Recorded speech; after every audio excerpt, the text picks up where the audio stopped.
executive orders. So spending up over Joe Biden, federal workforce down, jobless recovery, and one contributing factor is the amount of federal workers on the streets, and the U.S. brand and reputation in the trash bin because of cuts to foreign aid and foreign spending. So did nothing about the major drivers of expenses in America, which are the entitlement programs, didn't touch the military. In fact, we're throwing more money into the military. And this is all after Elon Musk hopped up on whatever he was hopped up on during a rally for Donald Trump during the campaign, said he's going to cut $2 trillion as introduced by the Commerce Secretary, Howard Lutnick. The only thing that went up is Howard Lutnick's budget. Elon Musk, he went from, I felt like I was watching an old episode of Get Smart. Would you believe $2 trillion? Would you believe $1 trillion? And then finally at a cabinet meeting in April, he said 150 million. It's not even that. Let's break down the fiasco and the fraud and the sham that is Donald Trump's Musk Doge experiment. It's hard to believe it was only about a 6 or 7 month experiment. One person, no one person could do more damage in such a short amount of time than Elon Musk, unleashed by Donald Trump. I'm Michael Popak. You're on Midas Touch. We're at the end of the year. We're coming into 2026 and we are revved up and ready to go. Let's dive in to this report. Help us on Legal AF YouTube.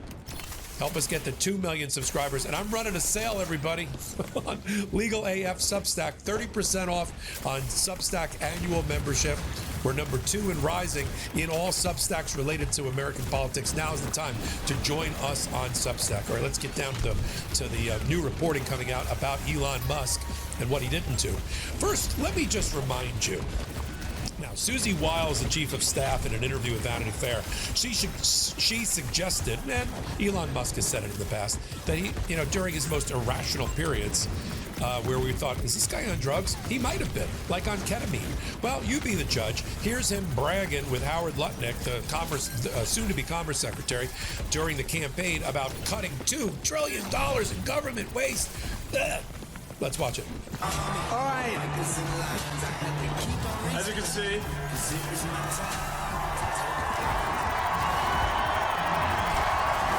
I'm not just MAGA.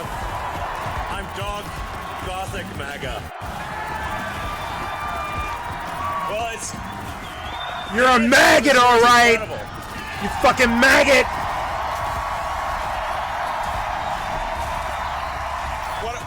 What a great group of people. All right, I've only got one question for you, then I'm getting out of here because this is your stage. But we set up Doge. Yes. How much do you think we can rip out of this wasted $6.5 trillion Harris-Biden budget? Well, I think we can do at least $2 trillion. Yeah! Yes. 2 trillion. Okay. How'd that go? Remember the big wall of receipts? He kept posting, I cut this, I cut that. Turns out, according to the Cato Institute, which is a conservative, remember when Republicans used to be conservative? Small business, small government, pro-business, instead of big government, take over businesses, compete with businesses, remember that? Cato Institute said he didn't save money. He cut the federal workforce by 9% in 11 months. Okay, several 100,000 people unemployed who are also consumers in a consumer-driven economy. But he did nothing except waste about, let me get this number. He wasted, according to the Cato Institute, about $27 billion in order to, $21.7 billion in order to buy out federal contracts, employment contracts. So there you go. Not 2 trillion. Not 1 trillion, not even 150 billion, just wasted 21 billion. Okay, now, so the only You couldn't kill her, huh? You're that bad at this? Credit, I think you couldn't kill her. You walk past her, she had 1 HP. Of mismanagement is to cut the fuel line between the American people and the federal government. Oh man, particularly the social safety net and the arts programs and the education programs under the false flag of, we're going after diversity, equity, and inclusion. We want to keep transgender people out of bathrooms. Yeah, How do you feel about that now after you sit half a day on the phone at Social Security trying to get somebody to answer your call, or at Medicare or Medicaid or for disability? How do you feel now about having voted for Donald Trump? So the spending, which of course is at the heart of libertarianism, conservatism, is control government spending. Well, how do they do there? Not great, as you can tell from my giggling. According to two different studies, Cato and Brookings, it looks like government spending under Donald Trump in year one is up between 6 to 8% over Joe Biden. See how he's a poor steward of your money and of the economy? Just to give you a framework, according to the Cato Institute, the total amount of money spent by the federal government under Donald Trump is $7.6 trillion. $7.6 trillion. $5 trillion of that is non-discretionary spending. It's like Social Security and Medicare, Medicaid, that kind of thing, and other programs. $7.6 trillion. That is $250 billion more than Joe Biden. According to the Brookings Institute, it's even worse. They think federal spending is $7.1 trillion, and that it was $400 billion over, which is a 6% increase. Any way you slice it, that arrow is going in the wrong direction. Jobs lost, spending up. Okay, where does it come from? See, Donald Trump always had this false representation of the American people, among many, about his tariff program combined with his Doge program was going to not only bring in tons of money, it was going to create a dividend that people would get a check for. It would fill the deficit and balance the budget. None of that happened.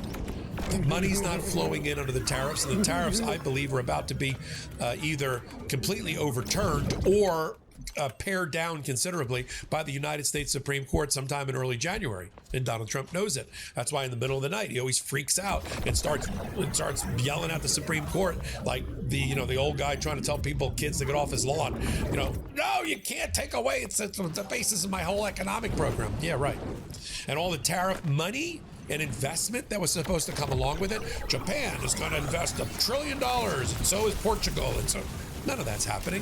First of all, these countries don't have that kind of money, okay, in their economies. They don't have sovereign wealth funds of billions of dollars to make that investment. In addition to that, private investment in those countries are like, I will invest in America if it makes sense to invest in America. Most of them are investing in another America, Latin America, South America, Brazil. That's where they're putting their money. Mexico, Canada, China. They're avoiding the United States like a plague called Donald Trump. You know that feeling when your morning coffee is supposed to kickstart your day, but instead your stomach's grumbling, your focus isn't sharp, and by 10 a.m. you're already craving a nap? It's frustrating because the ritual matters, but sometimes traditional coffee just doesn't play nice with your body or your brain. And for anyone juggling a busy, chaotic lifestyle or trying to level up focus and energy, this is a common struggle. You don't have hours to research ingredients, experiment with supplements, or mix up different powders just to get a clean, productive boost. So that's where Everyday Dose comes in. It's coffee plus benefits, coffee with mushrooms, collagen, and nootropics that fuel your brain, support focus, and provide clean, sustained energy all day long. It tastes just like coffee, but without the crash, the jitters, or stomach issues. With ingredients like lion's mane, chaga, and collagen protein, it's a simple ritual that supports your gut, brain, and overall wellness without adding any extra time to your morning. Right now, you can get 45% off your first subscription order of 30 servings of Coffee Plus. You'll also receive a starter kit with over $100 in free gifts by going to everydaydose.com/legalaf or entering legalaf at checkout. That's everydaydose.com/legalaf for 45% off your first order. Now, let me show you a clip just so you don't think I'm going crazy. You got Musk bragging about $2 trillion. Later, he lowers the number when nobody was looking or paying attention in the middle of the fire hose of executive orders by Donald Trump. He lowers it to $1 trillion. But then in April, right before he got fired, he lowers it to $150 billion. That's actually less That's actually less than the amount of increased spending that Donald Trump has done under his administration. Let me show you the cabinet meeting where he's bragging about now 150 billion, as if he's not the same guy that said 2 trillion just about 8 or 9 months earlier. Play the clip.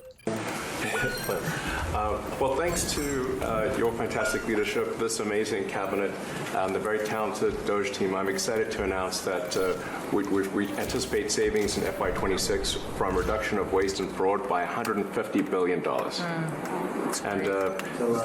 And some of it is just absurd, like people getting unemployment insurance who haven't been born yet. I mean, I think anyone can appreciate whether, I mean, come on, that's just crazy. Some of these things, people ask me like, well, how are you going to find waste and fraud in the government? I'm like, well, actually just go in any direction. That's how you find it. It's very common. it's, as the military would say, target-rich environment. So I think we're doing a lot of good and excellent collaboration with the cabinet to achieve these savings, and it'll actually result in better services for the American people, and that we're going to be spending their tax dollars in a way that is sensible and fair and good. And your people are fantastic. In fact, hopefully they'll stay around for the long haul. We'd like to keep as many as we can. They're great, smart, sharp, right? Finding things that nobody would have thought of. Very computer savvy. Yeah. We're working with Howard to get the Trump Gold Card operational, hopefully in the next week or so. It'll be incredible. Yeah. That'll be very exciting. It's really exciting. It's a pathway to citizenship into the United States. It's a big deal. Yep, it's a big deal. Thank you very much. Great job. Tariffs are not going to bring in trillions of dollars. Doge is not going to save and has not saved and will not save trillions of dollars. And there's no way to plug the gap. The amount of debt that Donald Trump has heaped on will be the same as his first term, where he spent like a drunken sailor firing $100 bills out of a fire hose and left for future generations, starting in 2028, the wreckage. See, the next president, whoever that's going to be for the Democrats, is going to have to dig ourselves out from a major deficit problem. We're spending trillions of dollars in debt payments before we can make one payment to the American people. It just reached $1 trillion. That means the economy and tax revenue and other revenue has to bring in at least $1 trillion, not to break even, just to pay expenses, just to pay the debt, not even pay it down, just to pay the interest on it to foreign nations and people holding treasury notes. Please do something and heal me, you fucking idiots. Then you can start spending on the American people. Talk about waste. The more debt he puts on us, the bigger the budget deficit, the more future generations are burdened, and they're already burdened. This is what crushes the American dream, not the interest rates at the Fed. You know, as he's busy attacking the Federal Reserve Chairman again, Jay Powell, calling him a fool as he embarks on cost overruns of double the amount for the big golden ballroom. And the American people are saying, we don't want this person to be the steward of our money or our economy any longer. And if they could pull the trigger now, pull the switch now on the ballot and vote him out, they would. If this was a country like parliamentarian version where we could do a vote of no confidence, does anybody think out there, put in comments, that Donald Trump would survive a vote of confidence or no confidence? No way. Government would collapse. We'd be in new elections already. That's what should happen. But we like stability in this country, even if it means hitching our wagon to a completely demented, criminally insane president. We gotta just ride it out. We gotta watch the watch until this is over, you know? But in the meantime, the American people are voting in their own way. Special elections, election nights in America, getting ready for the midterms, and in polling.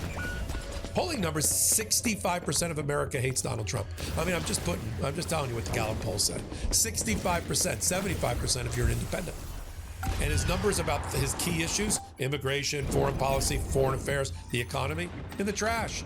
More than 70% You got of off the America, that point, means you a fucking fair idiots. number Why? of Republicans that voted for him have now flipped over and are now not voting for him or MAGA or the policies.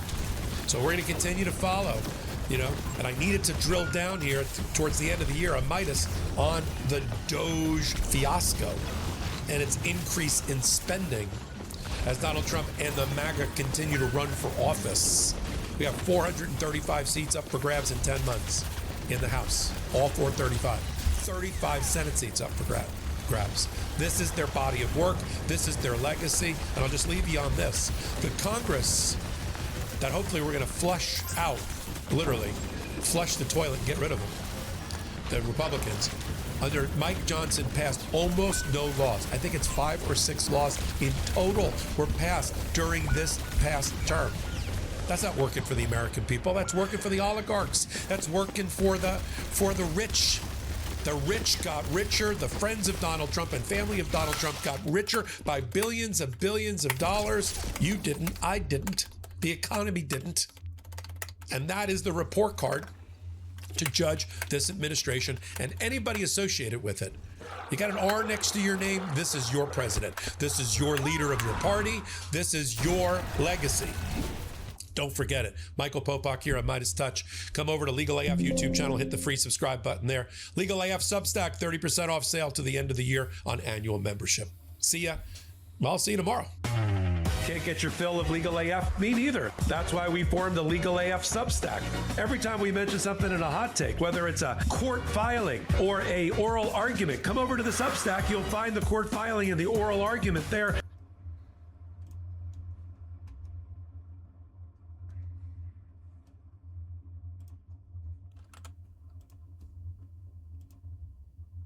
So, post anything like this about Asmongold on a subreddit, it will get automatically downvoted, for the record. That's, I think, how he gets away with a lot of the scrutiny. Anything that presents Asmongold in a bad light, no matter how far-reaching, no matter how marginal a subreddit it is, oftentimes will get instantly. Nah, we're 7 hours deep. Slurvid for 10K of those. Nice. You have to make the punishment infinitely worse than the crime. And I'm talking about deporting the entire family, denaturalizing the entire family, sending the entire group of them back to Somalia. So if this is the type of energy he has for like Somali American scammers, like if it's like a German American scammer, does he have the same attitude? Is that like are we doing that too, or is it just for the Somalis that he has this kind of smoke? Because I'm in favor of offering tremendous punishment to people who engage in any sort of welfare fraud, any sort of redirection of funds that are supposed to be allocated to feeding the poor, for example. Because I can't recall, what did he say when I was talking about Rick Scott? That's what needs to happen. And anybody complicit and anybody involved in this scam. And until we have a candidate and the person that's willing to do that, you got your fucking finger on the scale in that fucking bedroom of yours that you never leave. You got your fingers on the fucking scale. You ever broken a law, you fucking pussy? I'm not really interested in voting, if you want me to be honest. I'm really not interested. Yeah, I'm sure you are. You're not interested in doing anything. No, we know. Interested in voting. He actually said he would treat Americans worse?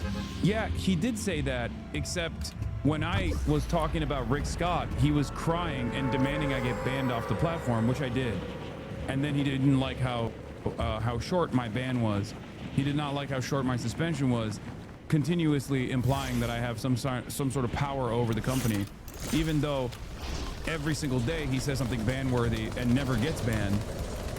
Because why is it that I'm going to vote for a slow rot of my country whenever the solution is so obvious? You can't flip the switch? Yeah, you can. You can easily flip the switch. You just do it. That's how it happens. That's never happening. Nothing ever happens aside from a few tweets. I know that. What about jail forever? I don't want to pay for them. He's pro-destroying Rick Scott too now. He talked about it on stream today. He's just a roach with zero morals. Another one of my positions he's arrived at. It's weird. It's sure He sure took his sweet ass time. It's just strange. Your interaction with Christian and Peach reached Bilibili, and the netizens are saying they shouldn't scare the elderly. So strange. Last month or 2 months ago, he was crying. He's starting to copy a bunch of shit you say. It's kind of funny. Yeah, the funniest part about it is that his fan base will move in that direction because they are already moving in that direction, but they won't realize that like I've been in that direction this entire time. So their hatred of me will still continue. And they'll just, I guess, arrive at my conclusions months after the fact. I don't. Like, I know we could say, like, oh, yeah, put him in jail and make them, like, put them in work. You're Asmon's biggest fan? Well, judging by what Asmon likes to say, you know, a year after the fact, he might be my biggest fan, as a matter of fact. He spends, you know, years and years shitting on me for the positions that he inevitably adopts. Interesting. Camps forever. I don't even want to deal with that. I just want to send them back and not have to deal with it. That's honestly the way I feel about it. When they hear you saying something Asmon agree with, they will claim you changed your position, Lamau. Yeah, they're brain dead. They get their political information from a guy who doesn't leave his house. There's no, you know, it's not funny. It's bad. It's bastardizing Hassan's position. Yeah. Maybe I should say the subtext out loud so people can understand without ambiguity. Roach fans coping now that their daddy is shifting like he did when he arrived at the right-wing position. Yeah. I mean, he isn't shifting. He isn't. They're shoe-vestigating you. Oh yeah, I saw this. There was a random like Israeli account that was claiming that I was wearing like Israeli shoes or something. Hassan Piker can't handle the heat when it comes to using Israeli products. What? Yeah, I dude. shot him so many more times! What are you talking about? I put double the fucking amounts of rounds in his head and chest! And you fucking find me with your piece of shit, cocksucker, brain-dead developer shortcomings! What stupidity is this? I guess the Berkeys were promised to them. I put 2 mags in this guy. Can you do math? That's 48 fucking rounds. I put 48 rounds in this motherfucker. Do some math, you do some math, you stupid brain dead piece of shit, cocksucker developer. Bye, bye. Fuck your worthless ass game. Fuck you, stupid piece of shit, cocksucker, brain dead developer. Fuck you, Epic. Medicaid just in fraud alone. Peace. If you cared about Medicare fraud or Medicaid fraud, fuck was that? I dumped 2 full mags. Didn't miss a shot. Still died, and he had 40 health. 40 health. Nah, fuck you, assholes. Fuck you. Fuck your worthless ass multiplayer games. Hope you lose your company. That is crazy. That is nuts. And I've said before, there's a statute of limitations, but apparently this was yesterday. Yeah, this happened yesterday even. Oh my God. How's that not against the TOS? It is. And it is an open call to violence. And I would challenge anybody who thinks that it's not an open call to violence to say that exact thing about Donald Trump and then tell me if Secret Service shows up at your house or not. Really. I mean, Secret Service would show up at my house if it was an open call to violence against Rick Scott as well. Rick Scott is a sitting politician. They didn't. And the reason why they didn't is because no one serious actually read it as an open call to violence. Except in any you. case, interesting. So he said this. What's his new position on Rick Scott now? Now he's talking about punishing Rick Scott as well. It's very yeah. Generalizing the Somali American population as parasites is okay though. Twitching their double standards, of course, of course it is. Everyone is cucked.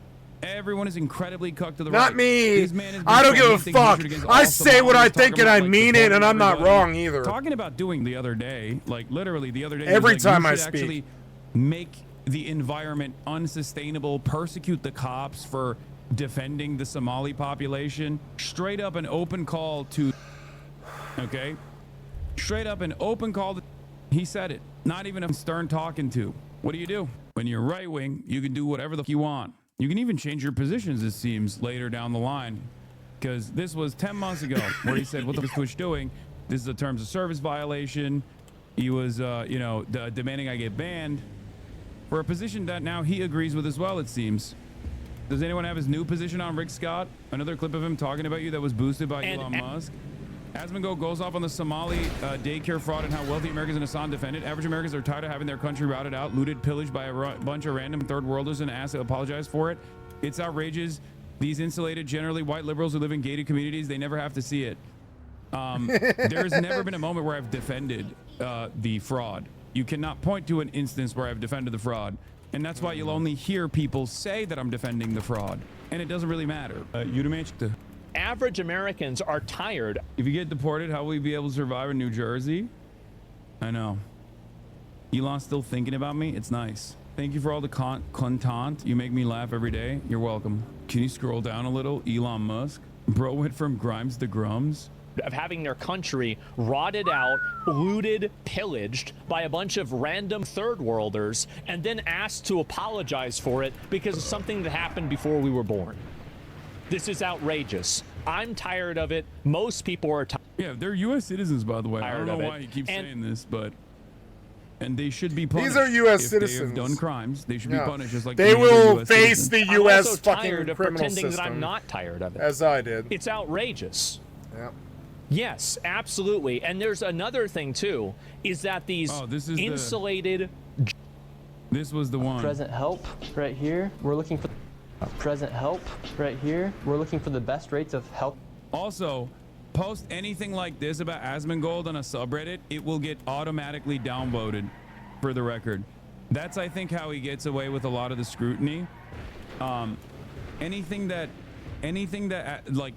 presents Asmongold in a bad light, no matter how far-reaching, no matter how marginal a subreddit it is, oftentimes will get instantly downvoted. Unless it's Destiny saying it, in which case the bots are in favor of Destiny, so they just do like a little bot farm in the reverse direction. Rare W for the D-Man. He's been going after Asmon on all of his Somali fraud takes. Let him fight. Great. Finally. Anytime. There's a literal psyop going on Reddit. You in particular have 10 plus posts a day with 50 comments in less than 10 minutes. No, it's incredibly botted. It's botted into oblivion.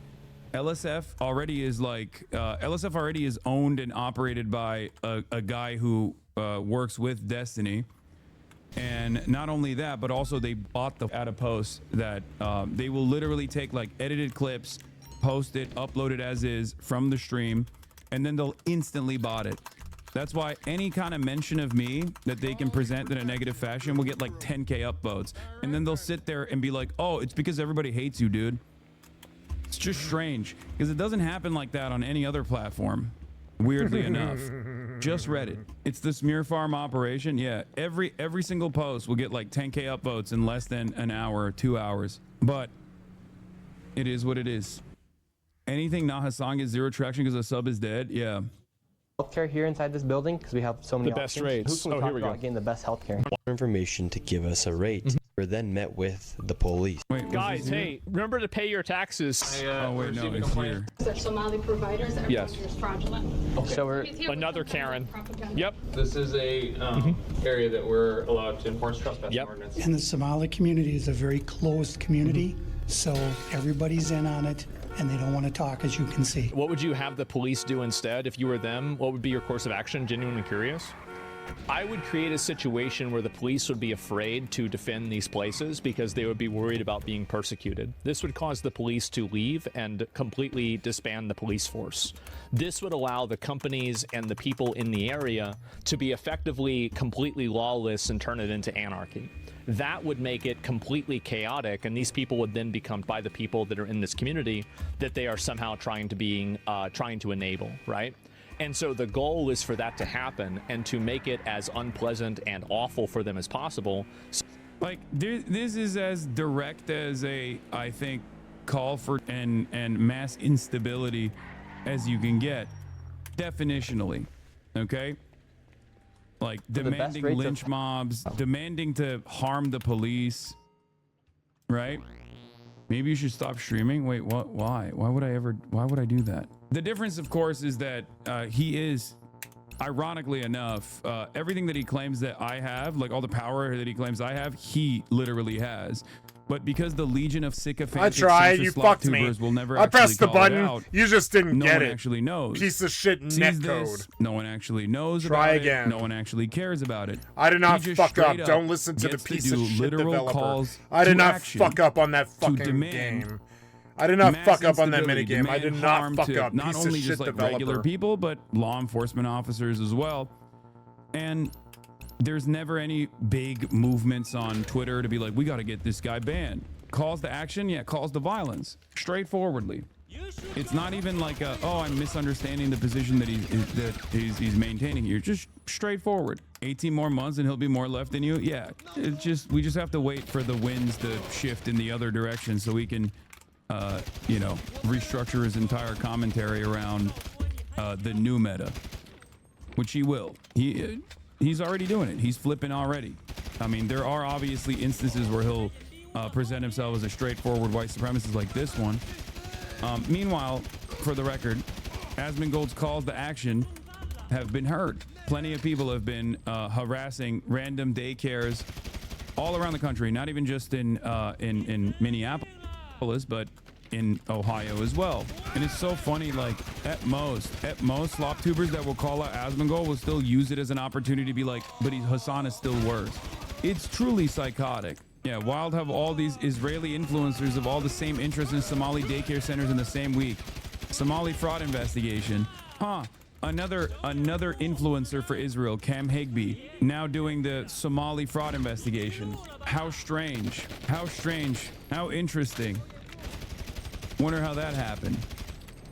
Do you really think it's him, not all the other coverage from major news? No, of course the other coverage plays a major role, chatter.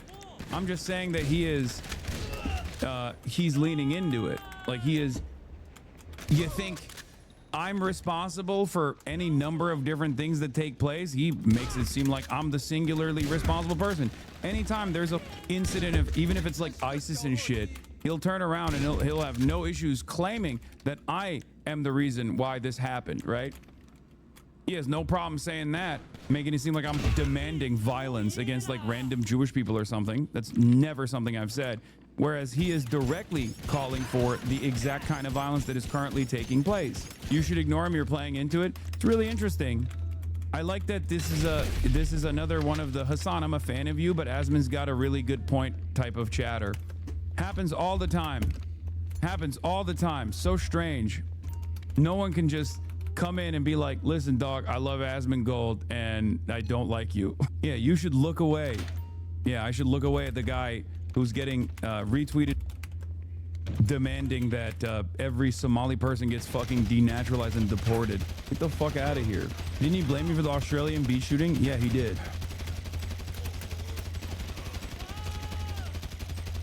Generally, white liberals that live in gated communities vote to bring in. Asmongold goes on the Minnesota Somali daycare fraud. There has never been a single moment where I've defended the... That's an Asmon fan scare the streamer may get banned and want you to stop talking about it. Their streamer's not getting banned. Don't worry, chatter. Asmongold has twitched by the fucking balls because the moment that he gets banned will be a major reckoning, okay? The moment he gets banned, every single fucking right-wing group is going to be primed to say Twitch is so incredibly fucking biased, as they did last time. When he got banned last time, every single person was like, Hassan is still streaming on the platform. Anytime a random fucking VTuber gets banned, they talk about me. I don't even understand what the fuck I have to do with random VTubers, like as though I have any control over who gets banned and who doesn't on this fucking platform. But yes, the moment Asmongold gets banned, here, you want to know the truth? The moment Asmongold gets banned for any number of different things that he said about the Somalis, JD Vance is going to tweet about it. Everyone is going to be up Twitch's asshole, talking about how Twitch actually shows favoritism to Hassan, to dangerous communist, socialist terrorists that are anti-Semitic, blah, blah, blah. All this shit. And Twitch knows it too. They will 100% do a mass propaganda, manufactured hysteria campaign to say, in spite of the glaringly obvious terms of service violations that Asmongold has committed over and over again with regular frequency, pretty much on a damn near daily basis, you know, fomenting violence, fomenting hatred, violating every single fucking terms of service that exists, terms of service rules that exist. The moment he gets banned, every single person down to like the vice president will be talking about how Twitch is biased in the direction of anti-Semitic communist terrorists. Okay? Kick will roll out a deal for him. Brother, he's already a Kick streamer if you didn't know that. The fuck? Asmongold already is a Kick deal. He streams on Kick as well. And then you have inside information on this? No, I don't need inside information. I have outside information. Go to I have Kick. eyes and a brain. You And can go not to only Kick that, and see but it. then Like they me. will find I'm on some Kick too. other random bullshit to get me banned over as well. You know? He gets visibly frustrated when you cover him, and that's why he wants his fans to just say you're obsessed so you can stop covering him. Yeah, I'm not going to stop covering him. The more, if he keeps saying dumb shit like this, then I'm not going to stop covering him. If he stops saying dumb shit, if he stops saying violent shit, if he stops fomenting hatred towards random people and stuff like that, then yeah, I'll stop covering him. I don't give a fuck about covering him. Yeah, but if you want to know the truth, that's the truth. There's a reason why Twitch is too afraid to ban Asmongold, because contrary to what all these fucking dumbasses think, I run Twitch or whatever. No, Twitch is terrified of outside pressure. Okay, Twitch is terrified of outside pressure, and the reality of the matter is there is not even a question. There is so much more outside pressure from right-wing groups and right-wing entities. There is no, like, when I get banned, you will not see like AOC or Chuck Schumer tweet about how Twitch is actually no longer a safe space for political discourse or anything like that. Can you imagine? Currently, companies are doing everything in their power. Companies are doing everything in their fucking power to just like not rock the boat and lean into the right-wing stuff to the best of their ability so that people don't yell at them too much. That's just the reality. If you haven't noticed it, I don't know what to tell you. Just as all the fucking fake woke shit was totally for marketing purposes, they're now doing a fake anti-woke shit, an anti-woke grift in the same exact way. Now, of course, the difference between fake woke and fake anti-woke is that, you know, fake woke is nothing. You just get like rainbow colored t-shirts, not really hurting anybody. But fake anti-woke means you can get away with saying whatever kind of insane thing you want to say about minorities. It's just the same dynamic that exists with right-wing policy on the extreme far right versus left-wing policy on the extreme far left. Left-wing policy on the extreme far left is like, we're all equal and should be treated with dignity. And, you know, everyone should be able to have autonomy over their own lives.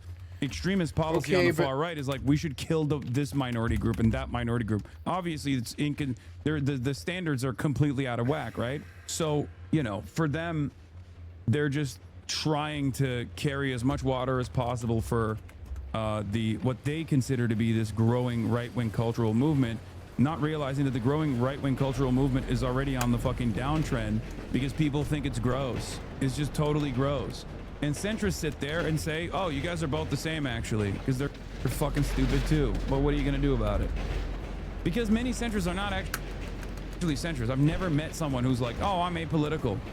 And they're saying that to what, hide their position on free healthcare. I've never heard someone be like, no, I'm actually more of a centrist, like apolitical kind of guy. And then you scratch the surface and you find out that they're actually for, I don't know, social housing or something. It's always fucking right-wing. Oh, I'm centrist, I'm apolitical. And then you surface, he's right-wing. That's it. Now, I've also never really, I mean, look, if anything, if you want to understand the actual cultural backlash that is already taking place against like the anti-woke initiatives and shit, look at Sydney Sweeney. Sydney Sweeney has to do extra sexy photo shoots 3 times a week now, because every time she opens her mouth and says some dumb shit about, you know, how she doesn't care about the arguments as to whether or not she's a white supremacist or some shit, her movies flop. Nobody fucking wants to watch her. Nobody wants to go watch her movies. Turns out libtards are the ones who are going out and fucking, you know, consuming Sydney Sweeney products. So now she has to go back and remind everybody how sexy she is by being like, hey guys, remember? I'm hot, by the way. My mistake. I'm no longer going to speak my mind on politics. Just wait. Even Amanda Seyfried has tried putting out nice comments about her to help. If the pivot wasn't already happening, Asmongold and them wouldn't be turning on Israel. Okay, he's already turning on Israel. He will turn on Trump too. He already started turning on Trump on the Epstein stuff. And the only reason why he's holding on to the immigration stuff is because he still thinks it's super popular. And in some circles online, especially if you're just entirely on Reddit and Twitter, it is somewhat popular. The more white supremacist you are, the more based you are, seemingly. But for, you know, larger cultural forces, no, that trend is also moving in the direction of woke already, and it has already. So eventually he'll quiet down. You are a genocide denier? Wait, what? What the fuck are you talking about? Atrioc literally has a both sides of the same video about you and Asman, and he's against social housing. Does that standard not apply to him as well? Hyping Newsom doesn't make him part of the left?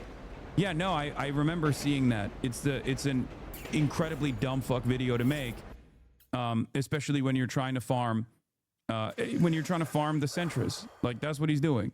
He fucking knows we're not the same. He's just fucking saying that because he wants the clout. He wants to come across as like, oh, I'm different than these guys. That's it. That's it. You think a guy with a fucking college degree that has a politics podcast with Doug is that oblivious and genuinely thinks like, oh, Hassan and Asmongold are two sides of the same coin? Really? Really? I've been doing this for fucking 12 years. I have a degree in this, you know? To be clear, Atrioc is a true-blooded neolib to the core. No, he's not as aggressive on the neoliberalism playing field as you think he is. Yeah, Aiden is on his podcast. It's like Aiden is his co-host on his podcast. It's fucking ridiculous. I guess Aiden and Asmongold are also two sides of the same coin, you know? Anyway, no. Well, you guys have to understand, a lot of these guys will do this kind of stuff. Well, one, because they have political blind spots, and it's fine. And the reason why they have political blind spots is because it takes time to develop your worldview. That's just the reality. And the other reason is because, you know, that's what they've learned. In this AI video kicks the doors of the daycare.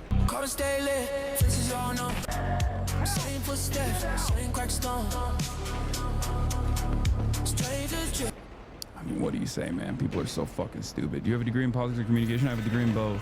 That's AI? No way. This is AI, dude? No way. I thought it was real. MAGA keeps pumping out AI videos that aren't grounded in reality, just elaborate fantasy porn for a movement that can't cope with how badly the real world keeps disappointing them. Yeah. How does having a degree in politics makes you different than others? Gives you a different perspective? No, I don't. I rarely ever bring up my degree. And the reason for that is because I think it's irrelevant. But when you actually compare me to someone who is like objectively not knowledgeable and is simply getting into it for clout purposes, it gets a little ridiculous where I do feel the need to do this like bottom of the barrel shit, you know? Also, I do think that people react to that kind of stuff. People actually do care about that kind of shit. And even without the degree, like I said, I've been writing and reading and doing commentary for the last 12 years professionally. Like, this is what I've been making money off of. This is what I've been focusing my advocacy around. I think there is definitely, you know, I do have a little bit of experience, I think, a lot more than, you know, the average person who's just decided to only start talking about politics after Trump became president, and his commentary stops and starts at repeating whatever Nick Fuentes is saying or going based over Donald Trump videos, you know? Do you publish any of your writings? I mean, yeah, I used to. It's all on Huffington Post. Anyway, you think they read, brother? They respect education still? Just shove your degrees in their faces? Trust me, they'll respect you more and might even persuade some of them. Don't be humble. Yeah, I mean, like the thing that frustrates me about that is, like, sure, it's not like the peak of achievement or anything, and it doesn't, there are plenty of fucking morons that write for the New York Times, but like, you're comparing a person that is actively working with political campaigns and wrote a fucking New York Times op-ed, you know, a couple months ago, to a person that just sits in his room, sitting in mold and going, based over Donald Trump videos. You're fucking stupid if you think that this is two sides of the same coin. I'm sorry. If you have anything above a high school degree and you find both myself and Asmongold to be two sides of the same coin, you're either a fucking moron or you're grifting to centrists on the internet because you know that, you know, saying fuck us on in a smug way will allow the self-described liberals to treat you as though you're objective on anything. That's it. Nandre says, fuck you. Bigger writer than gamer? It's true. Anyway, don't even call them centrist, dude. Muy malas noticias para Donald Trump, porque resulta que existen 1 millón. Make sure I didn't hear anything. Okay, I'm sorry, Kitty. Let's get you a spot here. I'm gonna sit up. Yeah. Wait, come back. Come back, Kitty. Come back. Oh, God. What? What? What was that?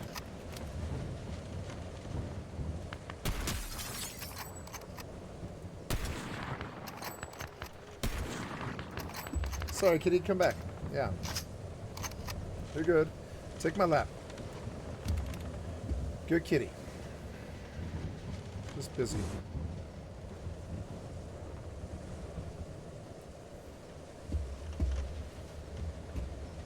Thank you. Good kitty. Yeah, I want my kitty. I want my kitty. Thank you for hanging out with me. Yeah, you're a good kitty. We're going to put our hands on you and say, I love you. I love you, kitty. I'm sorry. I was just busy. I didn't see you coming. I didn't know you were coming. I love you, kitty. Love you, sissy.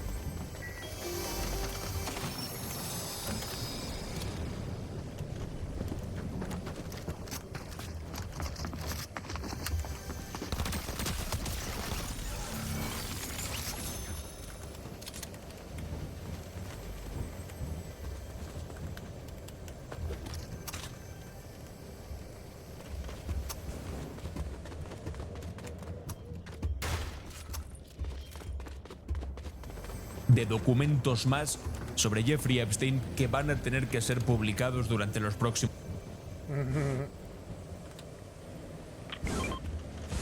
Deliver the product to the drop-off. I've got 4 minutes.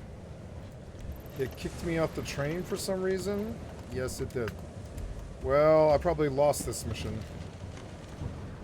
But maybe I can get there in 4 minutes if I steal a car. Let's see. I'm just gonna ride this balloon, and if it kicks me out, it kicks me out. Oh God, is he gonna attack me? Yes, he is. But I don't think that's gonna help him. Fuck that. Oh, 196, bitch. Sorry. I probably lost this mission over that. But I don't care. It was worth doing. 196. I love seeing that number pop. I'm like, 196. You should have just died as a goddamn 50 cal in your fucking face or whatever. But again, the damage models aren't that good anymore. I get it. They want you to last for a little while and have a good fight. But it's also like 2 mags? I don't know. 2 mags is a bit extreme. I dumped a whole AK and an SMG into that guy. A whole AK and an SMG. In the real world, that'd be like maybe, I don't know, 11 times overkill. In your game, it could be 4. That still would be like a lot less than 2 mags.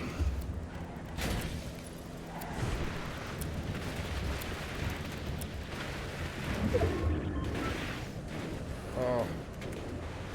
Oh no, I'm not gonna be able to do this, am I? I should just keep following yellow. I'm stupid. I have 2.5 minutes to get there, and I don't think I'm going to. I'm too far. I don't know. 2 miles, 2 minutes. I might be able to do it. Nope, I'm just riding the balloon. Take me out into the storm. I'll take the fail. Jump. Yep, I'll just take the fail. I don't care. 2 minutes, 2 miles. I'm moving faster than the clock now.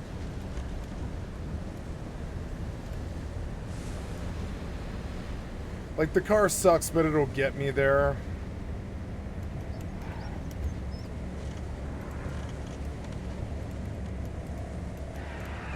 No, I can't really afford this sort of stuff. Go, go. Oh no, I might not make it. The highway is good. The highway, if I don't fuck up, the highway might be good for the rest of this.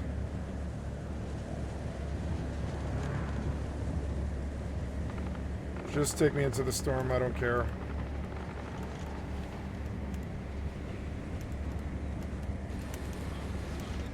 God, did it tell me to get off? It did, it did.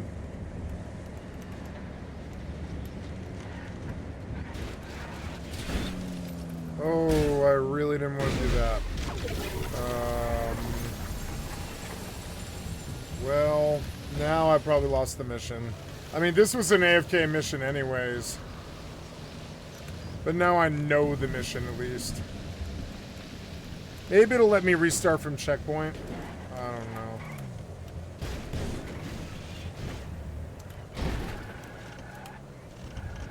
No, it's gonna fail me. Removing out of the storm, yeah, but I'm still in the game. I don't know. Do I keep trying? I don't think I do. I think I probably just give up here because I got 25 seconds. I can't make it. It's all right. I'm playing a game of Fortnite. I don't feel bad about this.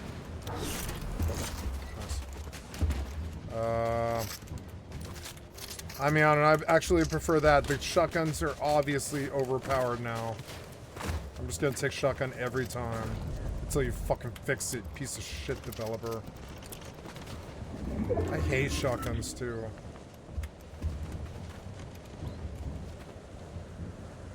Oh. This is awesome.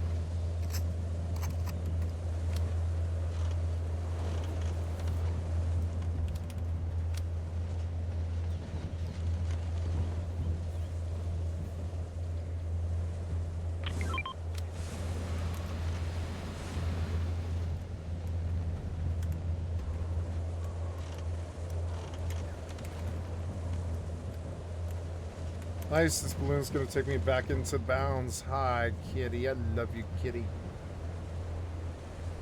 Yeah, you having a good night? Did you have a good time out there today?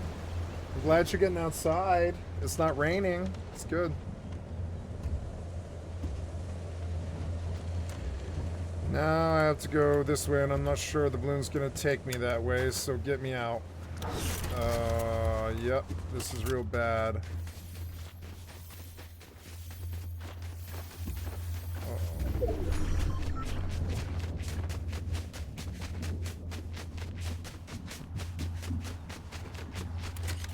Okay, 2 down, 13 up.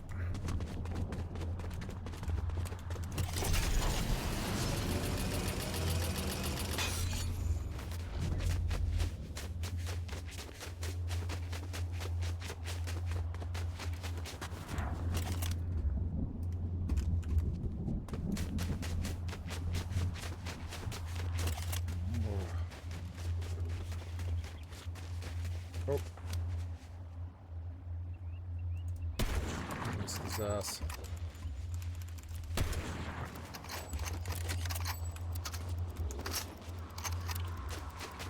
Where did this guy go? What was this? What are you? Oh.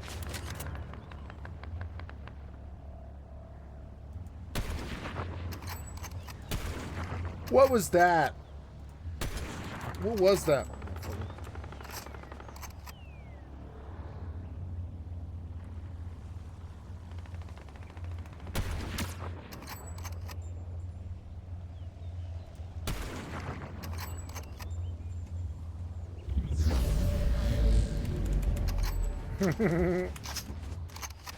Traveling. Is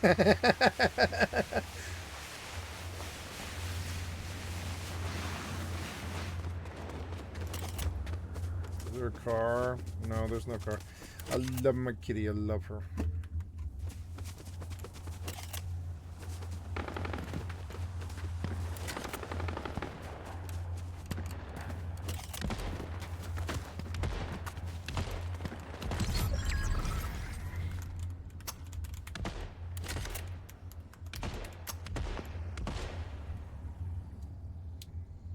Kind of late for them to be just duking it out like this. Is it bots?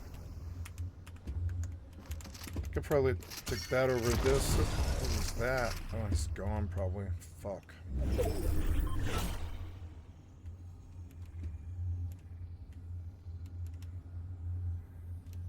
Oh, I'm in the storm.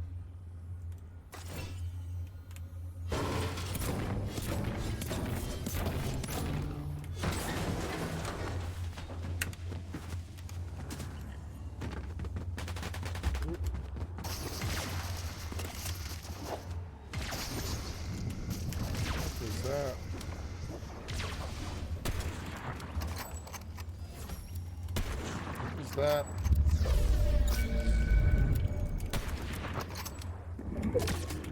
Oh no.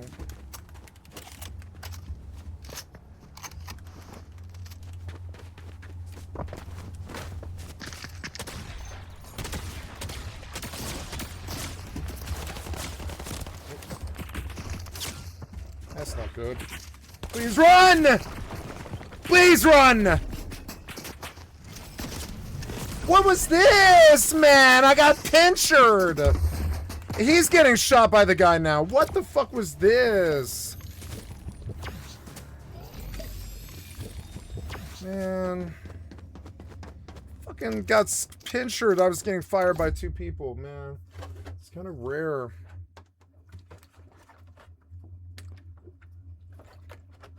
Fucking annoying, kitty. Fucking annoying. No, I don't want no more. I'm off now. It's not my night. Leave. Return to lobby. Yes, go. Okay, I lost this thing, did I? Yeah, am I dead or whatever? I don't care. Take me back to,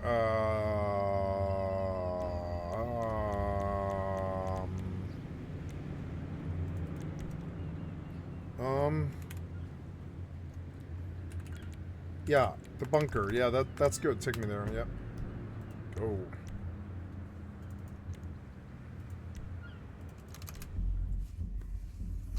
Okay. BRB, I gotta pee. Oops. That was a good cuddle, kitty. It was a good cuddle. You wanna play? Yeah, let's play a little bit, kitty. You play? Yeah, kill this thing. Yeah, kill that thing. Kill it.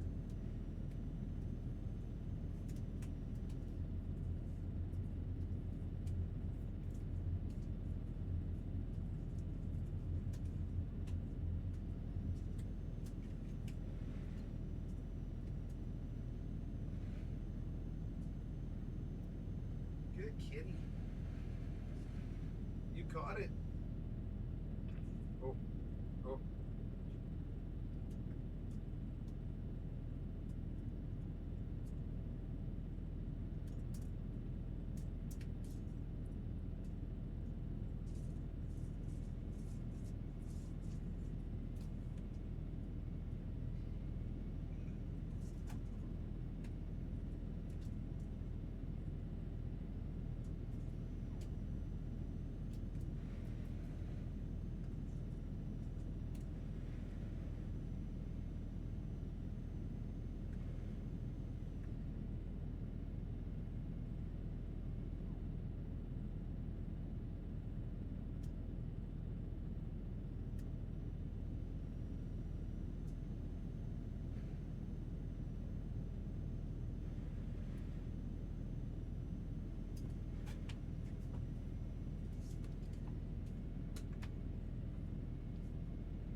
Now. Oh.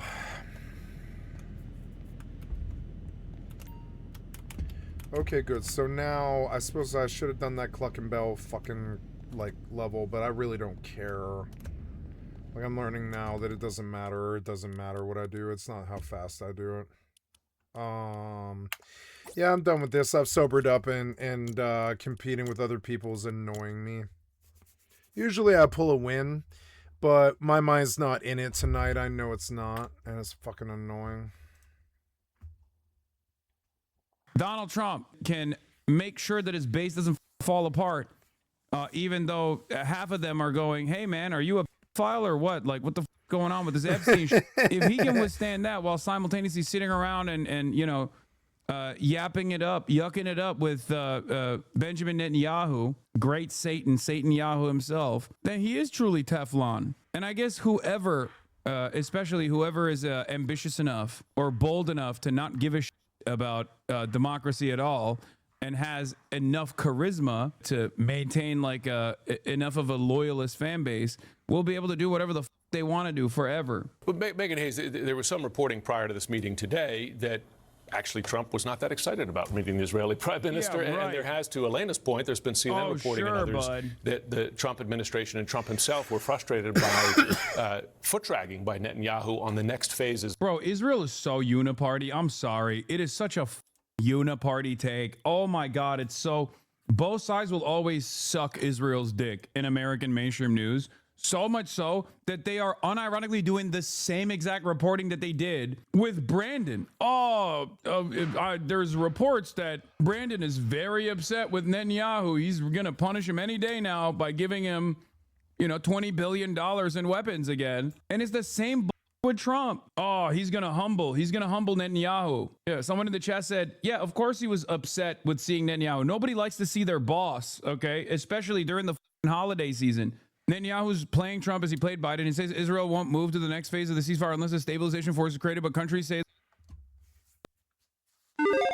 The wide world of gaming is a weird one, and every month GameRanks puts together a nice little compilation of the weird. That's this. Hi folks, it's Falcon, and today on GameRanks, let's talk about the weird gaming stories of December 2025. Starting off at number 10, Where Winds Meet got AI NPCs. And I mean, that's not the weird story. It's kind of weird. But what's weird is what people are doing with it. So... what's the best way to put this? AI is dumb. It doesn't speak in the way a person speaks. It cannot think in the way that a person thinks. It doesn't have the experience of a human being, and therefore you can trick it. Essentially, players have dubbed what they're doing the Solid Snake method. The reason for this is Solid Snake tends to repeat the last few words of anything said to him back to them as a question. As an example, let's say, you need to go to the village. Solid Snake would respond, go to the village? Apparently, NPC chatbots do not understand this. They cannot figure out why you would respond that way, and it melts their brain. They usually end the conversation politely, but they end the conversation. Now, what's particularly funny is you can fool some of them into thinking that you've completed any quests they've given you. It seems like using parentheses. Somebody cracked their AI really fast because it's dumb and lazy. To say that you've already done the thing that they're asking you to do. I've done stuff like this, I feel like. It's kind of crazy. Oh, game error. Okay, game error. Club crash me out. Works for me. Are we done with this terrible place yet? No, you're still trying to get out. So now I want to go look at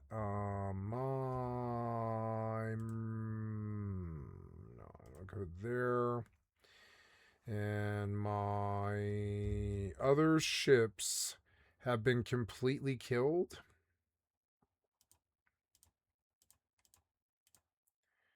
Oh no, the Magpie is there, so where is it though?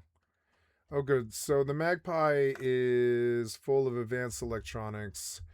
I wanted to bring it back to this. I figured out a way out of the problem that I have, but I pretty much have to pay attention to it now. Transfer wares with heretics and...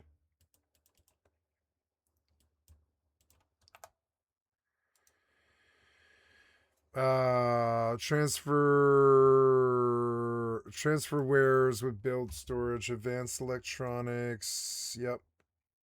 Confirm. Then go and take a look at live stream view. And we have something a little less annoying. I will load Starfield, and yeah. Tricks them into thinking you have, and voila, you're done. I don't know why this is. I have no idea. So yeah, nobody does. It's some hallucination and stuff. But if you just respond with a question, the AI eventually thinks you're just answering all its questions. Would be my guess. Idea why this is, but I like the idea of messing with pseudo-human acting things for funny results, because you cannot deny that this is not funny. Hopefully you also can't deny subscribing. Most of the people watching right now are not subscribed, so we gotta ask. It helps us out a whole lot. It's doing us a huge solid, and we also hope it helps you find some stuff that you want to see. So with that, I'm not gonna waste any more time. Thanks for clicking subscribe. Let's get back to the video. Moving on to number 9, Call of Duty Black Ops 7, after a reputational beatdown, has said they are not going to make Black the Ops same 7 sub-franchise games back. Yeah, I think you are, though. I think you are. I think you've been doing it for 4 games, and I think you're really lying to me. Fuck you, developer. To back. Not that I play Black Ops, so I don't have any horse in that loser-ass race. Really anymore. So people ask me a lot. They're like, do you like Call of Duty? When I say I'm a gamer, they're like, do you like Call of Duty? And I'm like, no. I don't like Call of D-O-O-T-Y, no. Black Ops, you're not going to get them 2 years in a row. Modern Warfare, you're not going to get them 2 years in a row. And you know why? Yeah, that's not looking that good. Yeah, that's not looking that good. That's looking like Tarkov is sped up a little bit. Because it's very clear that that leads to bad games. Now, here's the thing. It's weird enough that they're doing that, but the thing that I think nobody has taken from this, and I think that it's weird, is that because the single-player component of Call of Duty Black Ops 7 was so bad, the game is regarded as bad. The other components of the game are fine. They do exactly what they normally do. In some cases, they do it even better. The zombies mode is actually quite good, but that campaign is so bad that the game is looked at as bad. A game that, to be frank, they want to make money on from live services in the course of the year. The single-player component is bad, so people don't like the game. Maybe you get what I'm circling here. The thing that matters is the single-player game. It's weird that nobody has realized that. It's not the biggest component of the game by any means, but it's the first foot that gets put forward in any game where there is both single and multiplayer. The single-player game is the game. And the lesson this they is should a Call be of learning, Duty game? at least I think, is that it Why was there like red butterflies and stuff? This is a Call of Duty game? has to be good. People will avoid your game in totality. Nobody wants your piece of shit sort of homoerotic, like milsim, like crappy Pulp Fiction, like FBI agent dude, army agent dude is like aiming guns at somebody or whatever. I don't know, like that. I'm sorry, I'm just not too into this anymore. That means all of the live service crap, all of the battle passes, all the microtransactions, they won't. Oh God, why is that necessary in this crappy milsim game? I don't know, no. I will teleport off this ship and it will fix all my problems.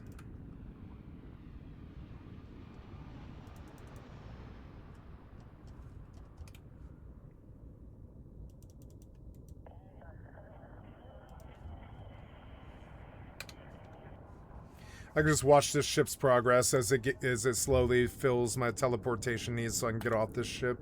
The game like forces you to address its bugs with fixes that it added by a chart that you have to earn by bringing it materials.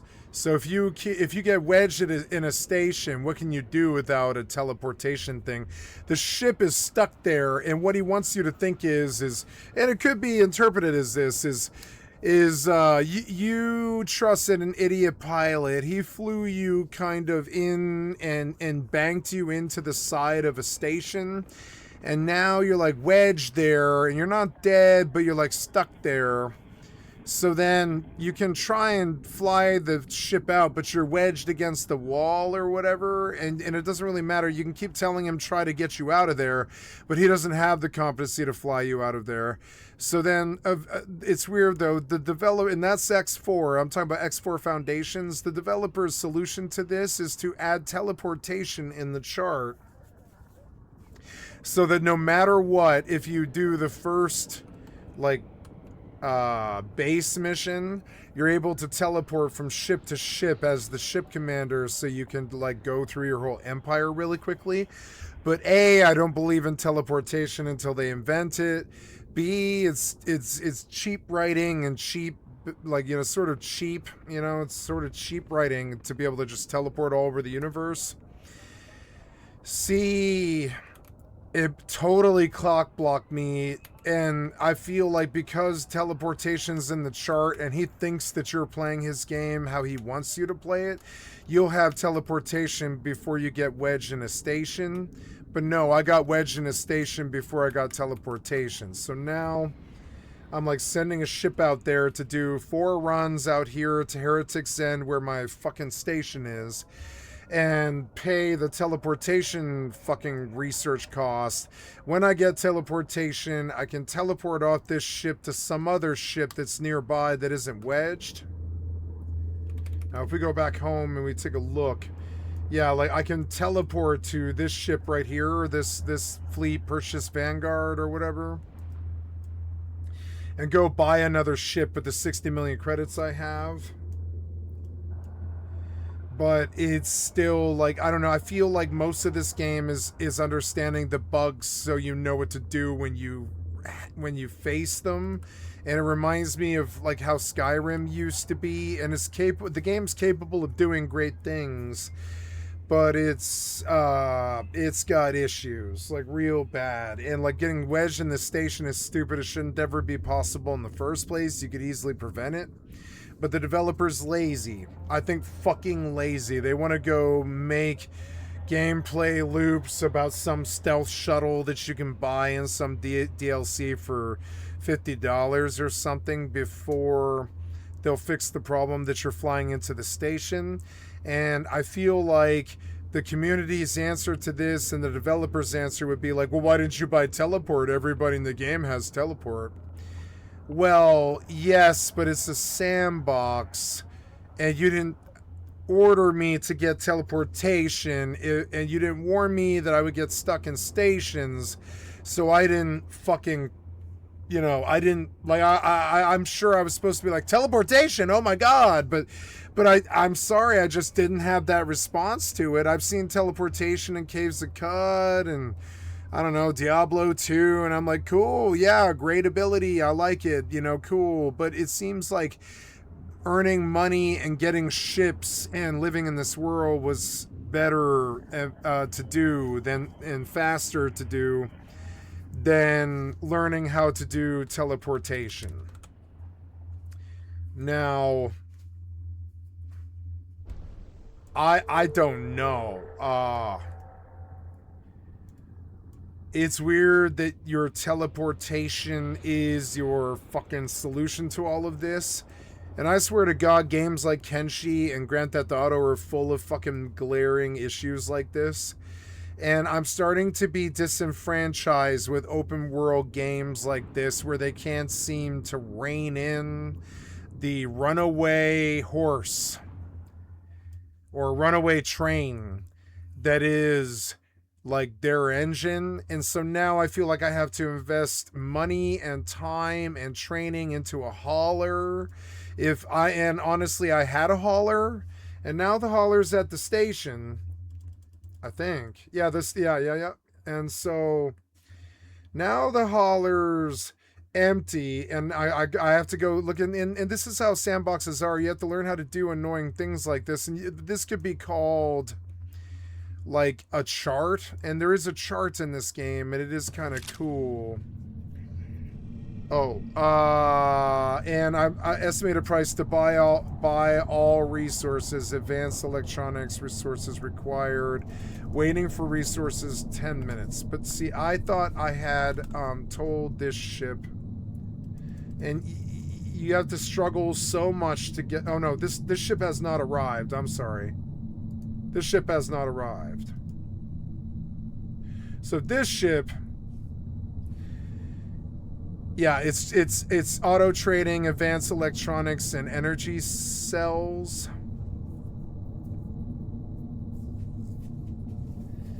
But I need to examine its like fucking behavior, and I didn't really like RTSs like this in the first place. I don't like multi-fucking tasking, like tracking. So this current role is trader. Remove the assignment. Go dock with this thing and transfer wares, advanced electronics from the container. Dock and wait and do a ware exchange.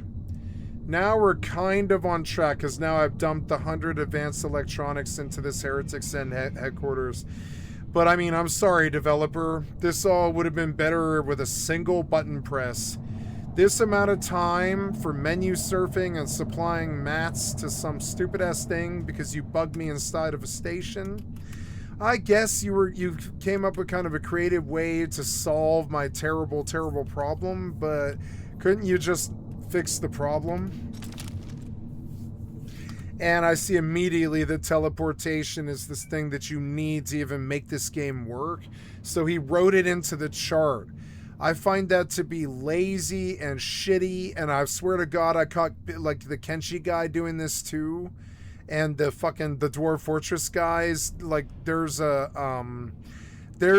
level of design that Japanese developers do in games like JRPGs and in games like World of Warcraft, where if you could break the sandbox or you can break the game, then they aren't making a good game. So and I'm so used to that ethos in design, where I think, like, I mean, I don't even know what he's doing. Yeah, he's filled, but he says hold position, but I just issued orders right now to go transfer wares with. I just told you to transfer wares. Yes, this thing. Or not transfer wares, but transfer wares with build storage or whatever. Yeah. Go drop advanced electronics. Go. Dock and ware exchange. Now we're gonna go look at the outside, but you can see that I believe I will stop playing X4 for at least another year, and I feel like I've been waiting a year for it to fix problems like this. Now he promised he would do a 2.0 or whatever 1.0 where they all lie about this, but they're like I'm gonna fix it in the next like 6 months, and he's promised to fix a lot of this stuff in 6 months. I don't believe him. God damn it, I've had to do this mission so many times. I'm so sick of this fucking mission. I'm gonna start saving. No, never mind. I think I'm actually done with it, which is good. So now this thing, I don't know what it's doing. It's got, I don't know, it's got nothing. It's dumped what it needs in there. So now let's go to research, to the teleportation. I don't have the advanced electronics I need. I don't know why.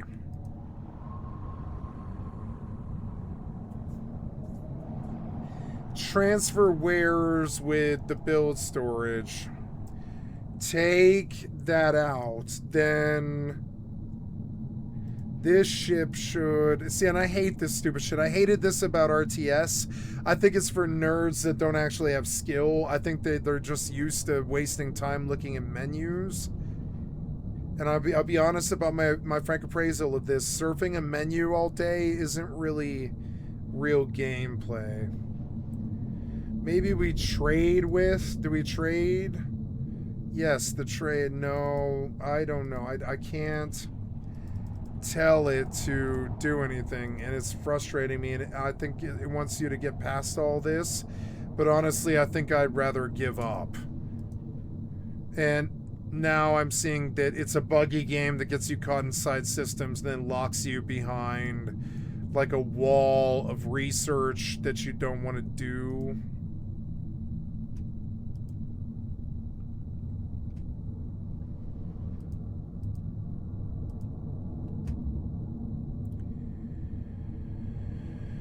I don't know.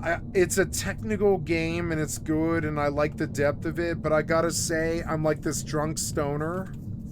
I'll be honest, I'm this drunk stoner. And I just don't like how fucking technically annoying it is to operate this game. And I'm gonna save here because I feel like I've like done a lot of progress in this game. I've set up like endless like profitability loops and I've learned the game. But it's not keeping me here. I'm constantly alt-tabbing off of it, just like FFXI or EVE Online or one of those where it's just trying to eat a lot of my time. And I'm gonna like wait. I'm gonna come back and I'm gonna wait for this game to get good. And I know, honestly, it takes me getting drunk and sort of being tired to even reach decisions like this, because most of the time it just feels like quitting. But I mean, honestly, you can see that my ship can't move. I can't haul anything without getting caught inside the station. It's been like that for days. I have to go unlock teleportation in the process to tell this hauler ship that I've got to go give this station the wares so it can produce the stuff so it can do research is like literally beyond. Like, cancel research. Start research.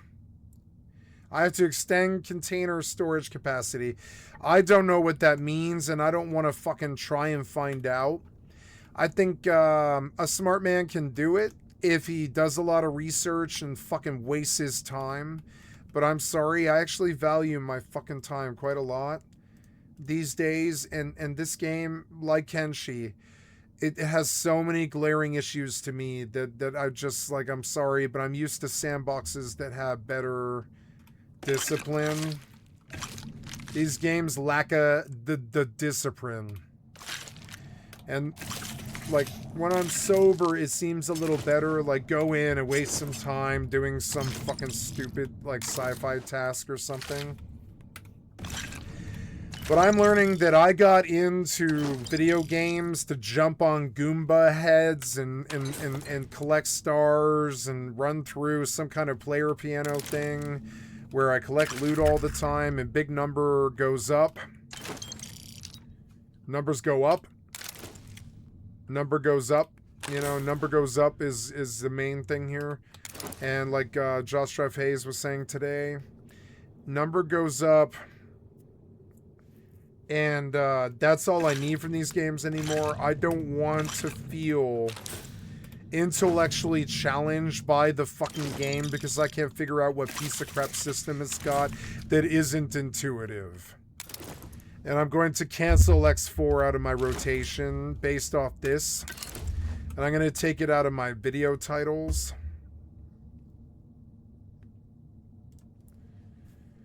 Yeah, like right now, my most previously released video is right here.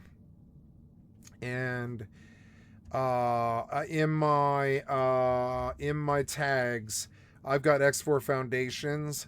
I'm going to remove it. It just really isn't keeping me here anymore. I feel that like the video game industry and the music industry and the politics and the television industry, everything but YouTube pretty much, and like I don't know, Bethesda have totally failed me. I don't even feel like playing Rust anymore. And that's a very bad thing. I think that's kind of what happens when you try to choose your life to be like video games. But I mean, I don't know, like that's kind of where I'm at now. I'm on disability and this is a very good pastime. It's hard.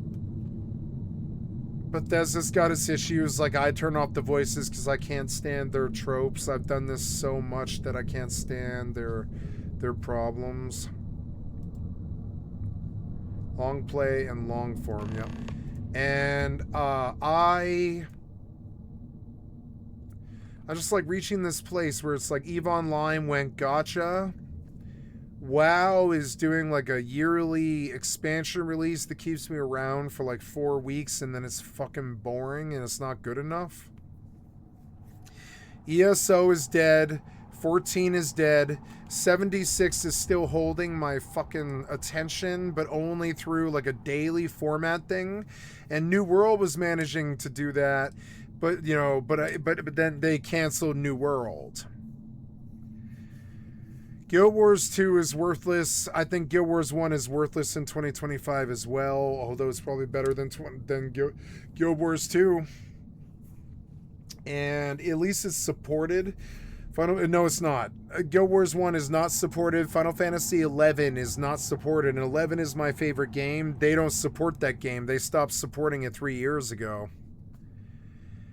The private servers were good, but I don't like feeling like I could lose my character because I don't control my character. The fucking private server owner controls that fucking character. And I already lost like fucking 15 characters or something to Nozomi and Wings. I'm not looking, and fucking I already lost like 275s more to fucking Horizon. And I don't want to fuck around with private servers trying to relive my fucking retro past. I don't think that's a valid approach.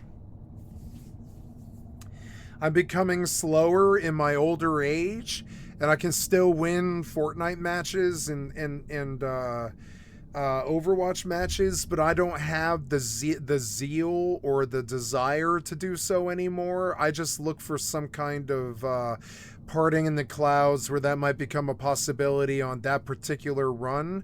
But I'm actually okay with fail runs that just entertain me now, and that took me goddamn 29 years or some shit to reach. I say since I was 8 years old, I needed to feel better than everybody else. God damn it, I've done this thing so many times. Save. I hate Bethesda's vernacular, but their combat in this game is good, and their sandbox is good, and their travel and RP is good, and they are working on Starfield, so it's like maybe Starfield is a good place to put my interest. These other weird games that I should have bought, like Dragon's Dogma 2 and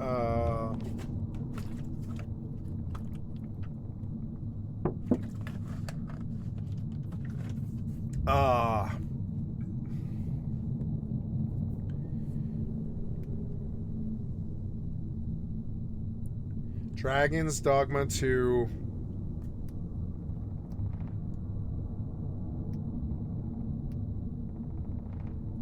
Dragon's Dogma 2.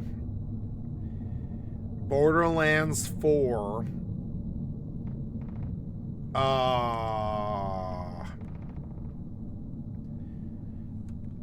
There's like these single player games I want to buy, like Oblivion Remaster, but they're all like $30 to $40. And I keep asking myself, why buy these other copies of Starfield that I'm playing that don't have a good engine like Starfield? I don't know. I think that was Bethesda's point about making Starfield too. This is the engine that they currently have. This is what the creation engine can currently do. This is what they can offer us. And I've chosen to embrace it because I'm seeing the death of the industry pretty much. It's not the death, it's like there was really good sports being played for 75 years. Now I think the games are just there to get your money. And now it's like an infomercial. Like it's an infomercial, it's like an infomercial industry where like they want to sell something. They don't care if what they sell is good or not. I think Arc Raiders is a good example of this. Like everybody's playing Arc Raiders right now because there's nothing else to play. So they're all trying to teach themselves to like Extraction if you can have fun with friends shooting robots and stuff. And that's cool. Shooting robots with friends is really fun. But I don't think I want to revisit WoW. I've been trying all my life to stop playing WoW. I thought I would buy Midnight. I don't think I want to revisit Dragon's Dogma. It wasn't good enough the first time around. I don't want to buy anything else. This is the first time I've gone through a Christmas in my life where there wasn't a game that I wasn't desperate to fucking buy. There's always some game that I can't afford that I'm desperate to buy. Let's look at Steam game and player statistics, but I don't think I have a solution to this problem. I can look at the charts and I don't see a solution to this problem. Arc Raiders is good, it's cheap, and it's done well. I could play that game more, but I don't like Extraction anymore. I don't like Milsim anymore. I've been doing too much Fortnite and Rust and Starfield. I don't like their stories and their lore and their like stories that they do to try and keep your interest or whatever. Like, I've muted the voices and I've listened to the stuff that they do and it's not compelling to me. It's worse than telenovela. You know, I'm actually a weird guy with a lot of culture. I'm kind of cultured. And I actually used to watch telenovela when I was like 12 years old. And I swear to God, fucking telenovela is so much fucking more entertaining than the fucking shit that Bethesda does.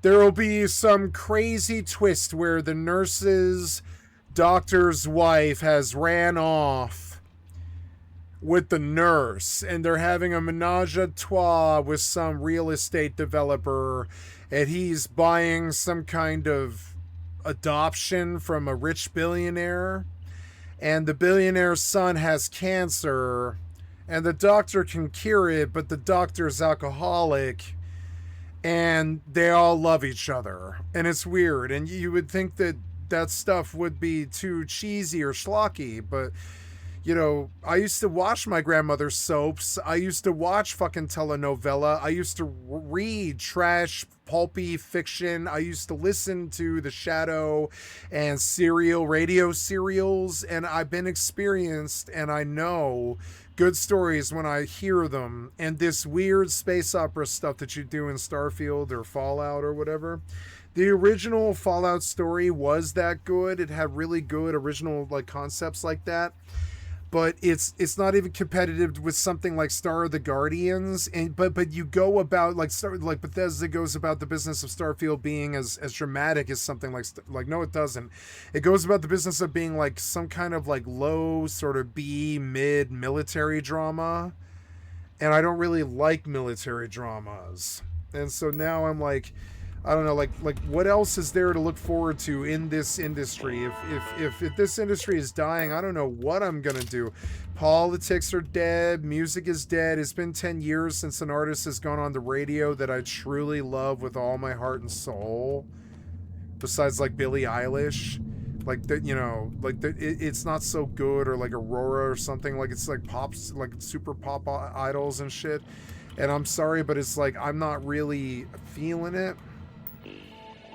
Is spoiled. I've been exposed to. I'm spoiled. I'm spoiled. I have endless time and endless interest to chase this stuff, but I don't think like every Bethesda plot is like go to this fucking like tablet and unlock the door for the boss to fight.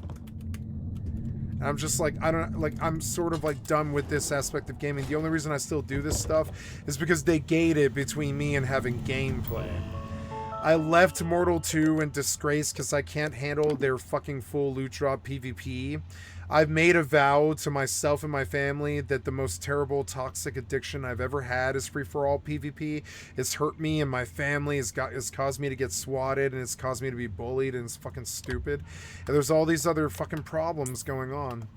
I sound like I'm whining and complaining all the time, and I know that, but it's more like I'm trying to navigate this treacherous tightrope that I've chosen to walk across.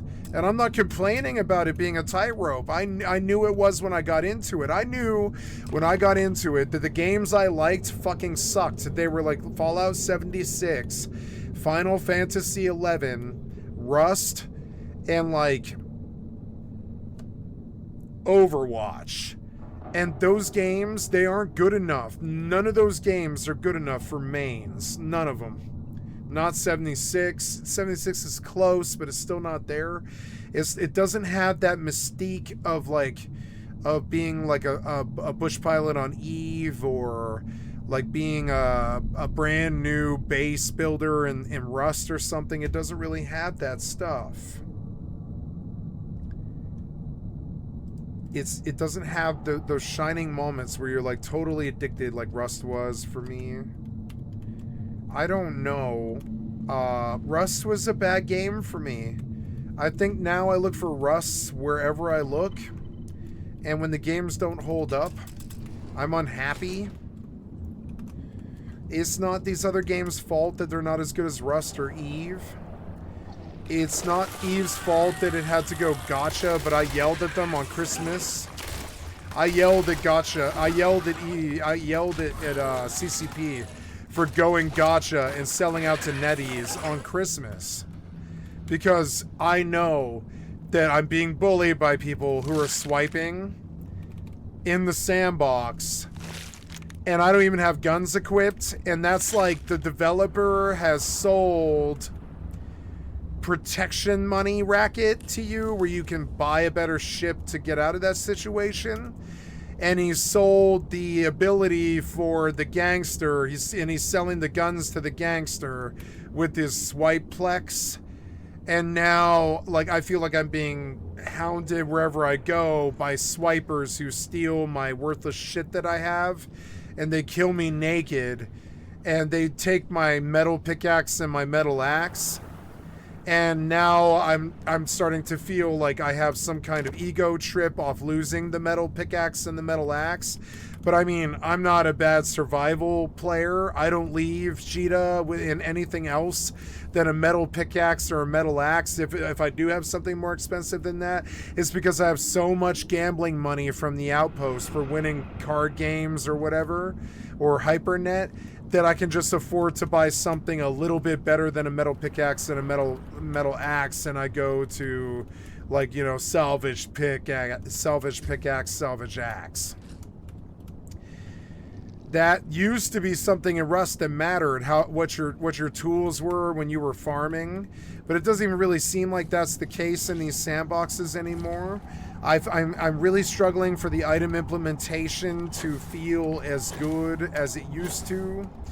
And especially in these single player games, there's nothing in these games that's rewarding enough to make me want to die hard focus on it. And that's a serious fucking problem. It's because I've done it too much. Yes, I know. But also, I think it is the industry too. I think it's the industry a little bit too as well. It's kind of like how music got dry and rap got dry and television got dry. We're looking for retro and foreign stuff. Like, it's weird. When I looked at Tarkov and I dumped $240 into Tarkov, I was like, well, you know, my mother called me up on the phone when I was in the madhouse, and she was like, I would like to pay for you to have a BritBox subscription. She was like, I don't think you get exposed to outside of America stuff enough. And I was like, oh, well, I mean, I like a lot of cool British shows, you know, like Wire in the Blood or Spooks, or... And I started listing off British shows, and she's like, yeah, you do like British shows. And I'm like, okay, sure, give me BritBox. But then I don't have the discipline to watch BritBox. And I want to be exposed to British television, but I don't have the fucking discipline to watch BritBox, you know? So then we pay BritBox, but I don't have the discipline to watch BritBox. And that's kind of the problem with Starfield and Bethesda and all these other games like Grand Theft Auto and stuff, is I don't have the discipline to watch these things. I'm sorry, I don't have the discipline to do the gates that prevent me from enjoying the game right then in the moment. Constantly, I feel like every client is crashing or bugging. Every client isn't optimized. The clients don't play well with each other. GeForce Now will not give me an endless fucking streaming thing. It's actually beyond what they can supply to their fucking customers, I believe. And I've gotten addicted to streaming gaming. And what happens when that ends? If they just start charging too much money or they start capping me at 100 hours, what happens when that ends? Because I work 105-hour weeks. Or whatever, like 90 to 105, depending on what holiday it is, or if I have a day off or something. But it's like, but overall I work like 100-hour weeks, and it like by week 1, I'm done with GeForce Now. So then suddenly I'm locked out of, and that's happening like right now. That's going to happen next week. They're going to lock me out of Starfield. They're going to like lock me out of playing Starfield 400 hours a month or whatever, which is what it takes to beat the game. It's so stupid. What the hell is this? Oh, no, some dude. Do I have to talk to him?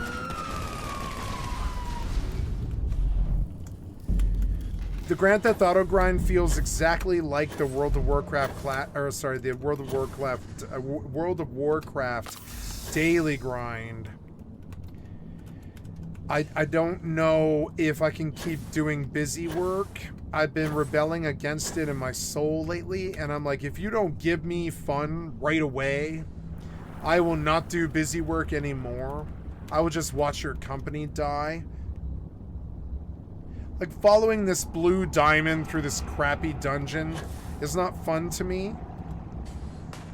But I do it because you gate all the other gameplay behind it.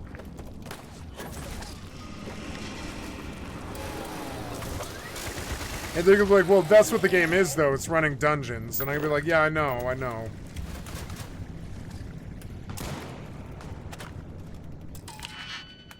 I don't want to do that lock. I'm gonna have to, I think. Or I don't know. I don't know what I do. We're supposed to kill everything, I think, actually. I remember now. Yeah, you do have to kill everything. Ugh. Disconnected. See how like all the time I feel like I'm constantly getting bugged or fucked or reconnected, or I have to like disconnect and reconnect and shit. Look at this. Like what is going on here? Are you like dumping my they're like doing some kind of data dump on me right now. Do you see it? They warn me too. They're like, will you data dump? It's kind of crazy. I mean, it's fine, but it's just sort of like weird. It's a little weird. Kind of weird a little bit. What are we doing? We're like on some spinning screen, but you're not explaining what I'm doing. So I go play some other game. And that's another thing. I've been playing too many games all at once. Because one isn't good enough. None of them are good enough. None of them are good enough. Like Arc Raiders is not good enough. It's not good enough. There's not enough deep, core, meaty gameplay. Like, kind of like Gurr, right? Gurr, remember Gurr from, Invader Zim? He's like, meaty. You know, it needs to be meaty. Like, the cartoon was meaty. And I don't see a lot of meat to the core of the gameplay loops that you guys are supplying me right now. I like this loop, but I've done it so much.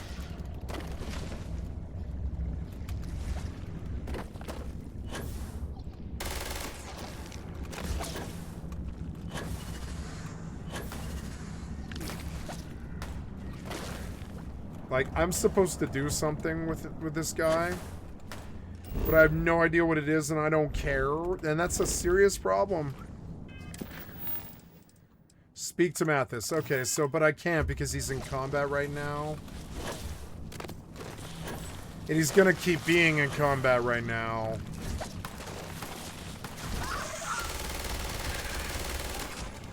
Maybe I'm supposed to just follow him around, I guess, till he gets where he's going.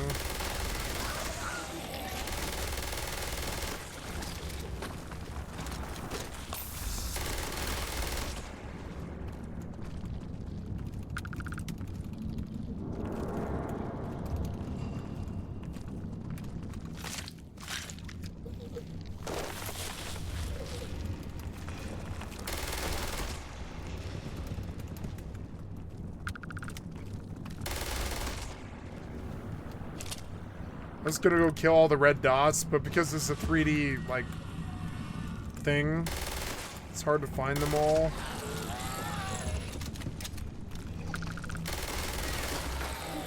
It seems derivative of, Prey. Prey wasn't that good of a game. They kept saying it was, and it was, but it was also incredibly slow and incredibly janky and incredibly, like, sort of, like, I don't know. It's, like, I like Prey, but it was a good game, but it was overrated, I think.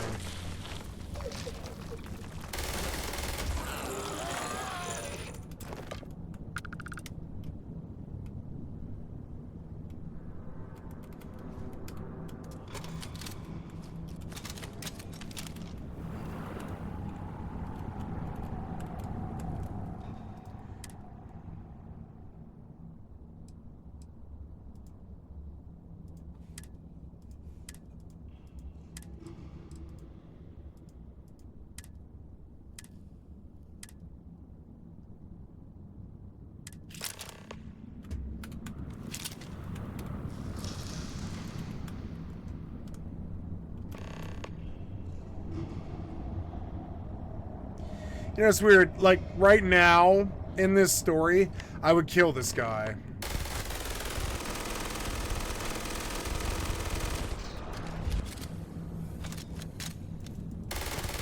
I can't because of fucking Bethesda's jank.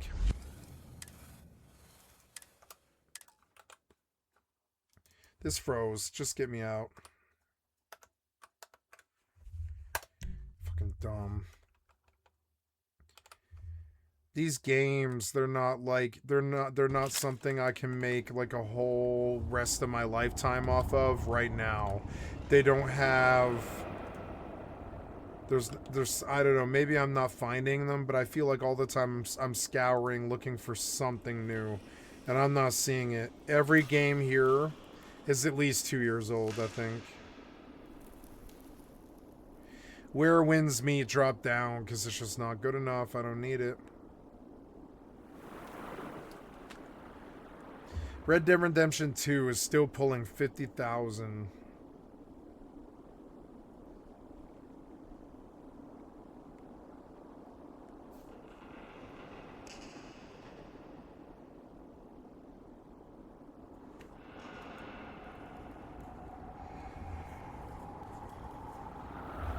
There's like 35,000 Escape from Tarkov players on Steam.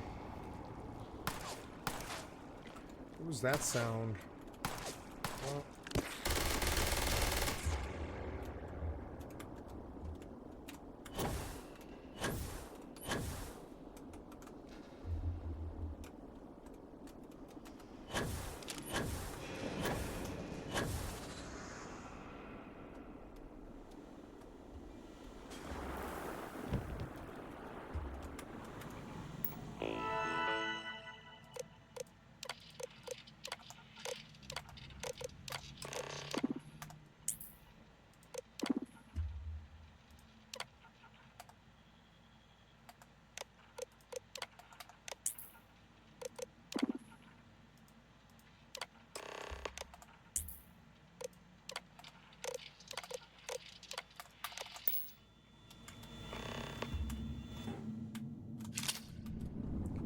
I don't like this mission, it's so annoying.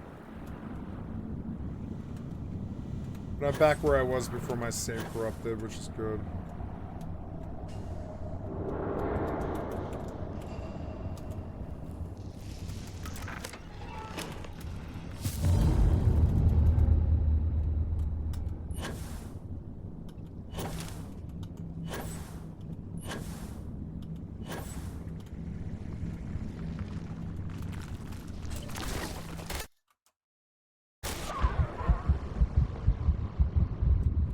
Okay. Seems legit.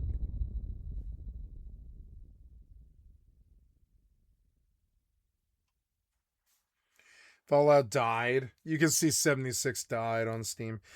I mean, where else are they playing this? They're playing it on PlayStation 4, PlayStation 5, Xbox One, Xbox X. So it probably does have like a million pop between all of those, but it's like on PC, nobody is playing 76. It's like a game that has run its course, and now I'm just like farming it for what's left in the afterglow. And the games that I like have all dropped down except for Rust, and I don't like Rust. I mean, I don't like Rust anymore. It's like fucking annoying. Rust is still there, number 12, but you can see that the pop is definitely dropped.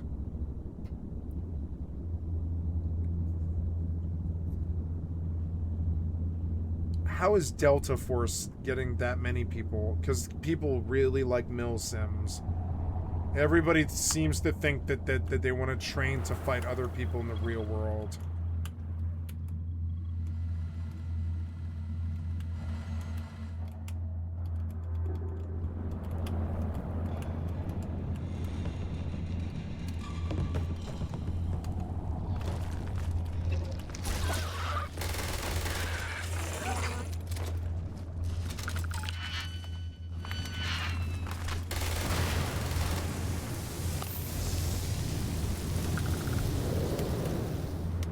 I think I want like a 60-second save. I really want to buy the save mod here in a couple of days. I definitely will.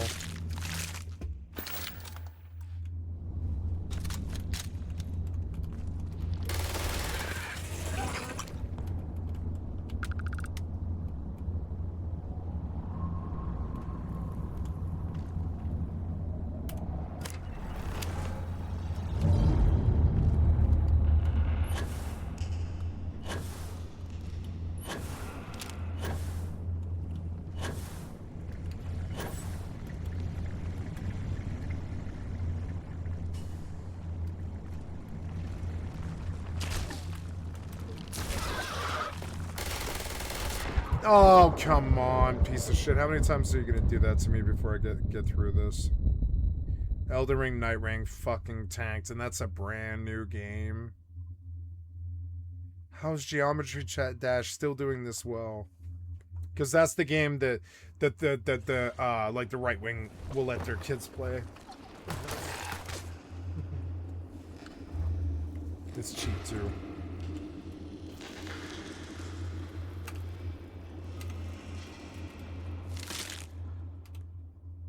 I crashed. No. Oh, no.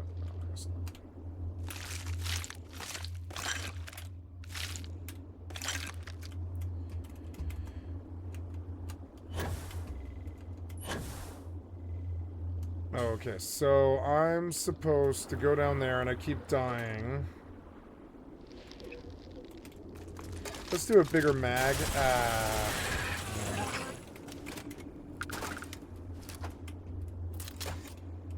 See, the game is good and situational. All these little mobs make me think about my gun choice, and that's good shit. That's good sandbox stuff. The game has good sandbox stuff like that. Here's where I keep dying. These things are no joke, and I keep running out of mag when I could just hose them all down. And now if I die, it's not that bad.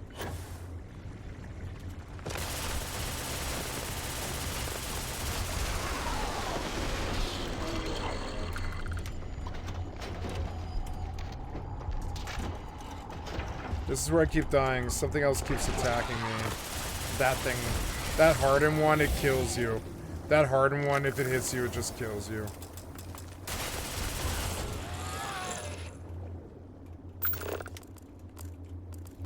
See, like, it feels like Bethesda doesn't even know where to go, kind of. I'm supposed to do something here, but I can't. It requires the computer. I have to go back. Save, though. It is progress. Ah, what was that sound? Ah, something's shooting at me. What has guns in here?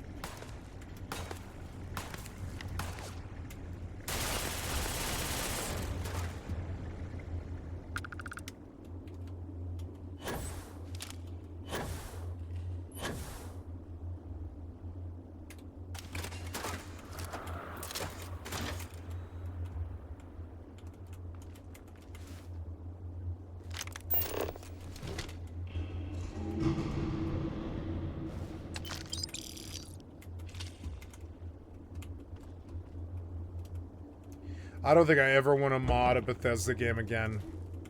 I'm gonna keep buying mods on this particular playthrough, but I don't think I want to support modding anymore. I don't think it works. I don't think any mods have totally worked ever except WoW mods.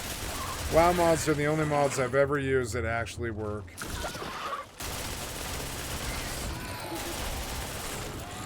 Constantly they cause other problems and other crashes.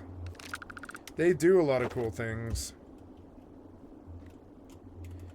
But the amount of time you take and the amount of money you spend and their weird achievement or not achievement game that they play, just not so good.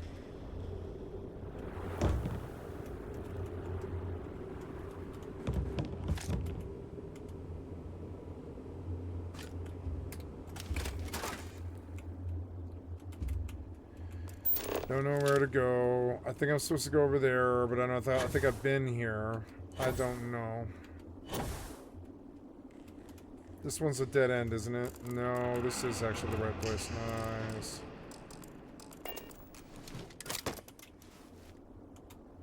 Oh, did I get it? No.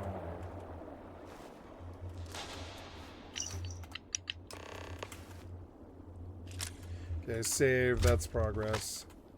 This is right where my save glitched last time.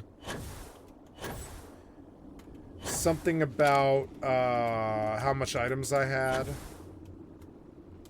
And it cost me like a week, too. It took me a week to get back here. Like a fucking week of playing like 8 hours a day. So stupid. Fuck, I don't know where to go. Can't you be a little more clear? You're so dumb. I hate your bullshit. So what do I do? I have no fucking clue now. Where do I go, asshole? There's no indicator of where to go at all.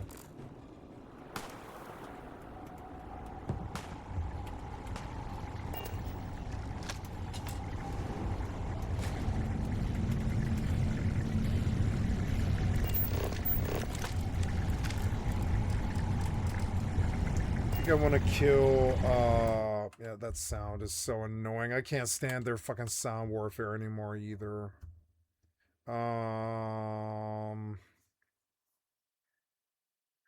So, I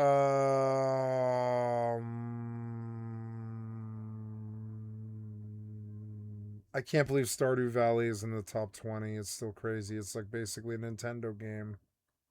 But, you know, it's probably really good. Probably. Power World.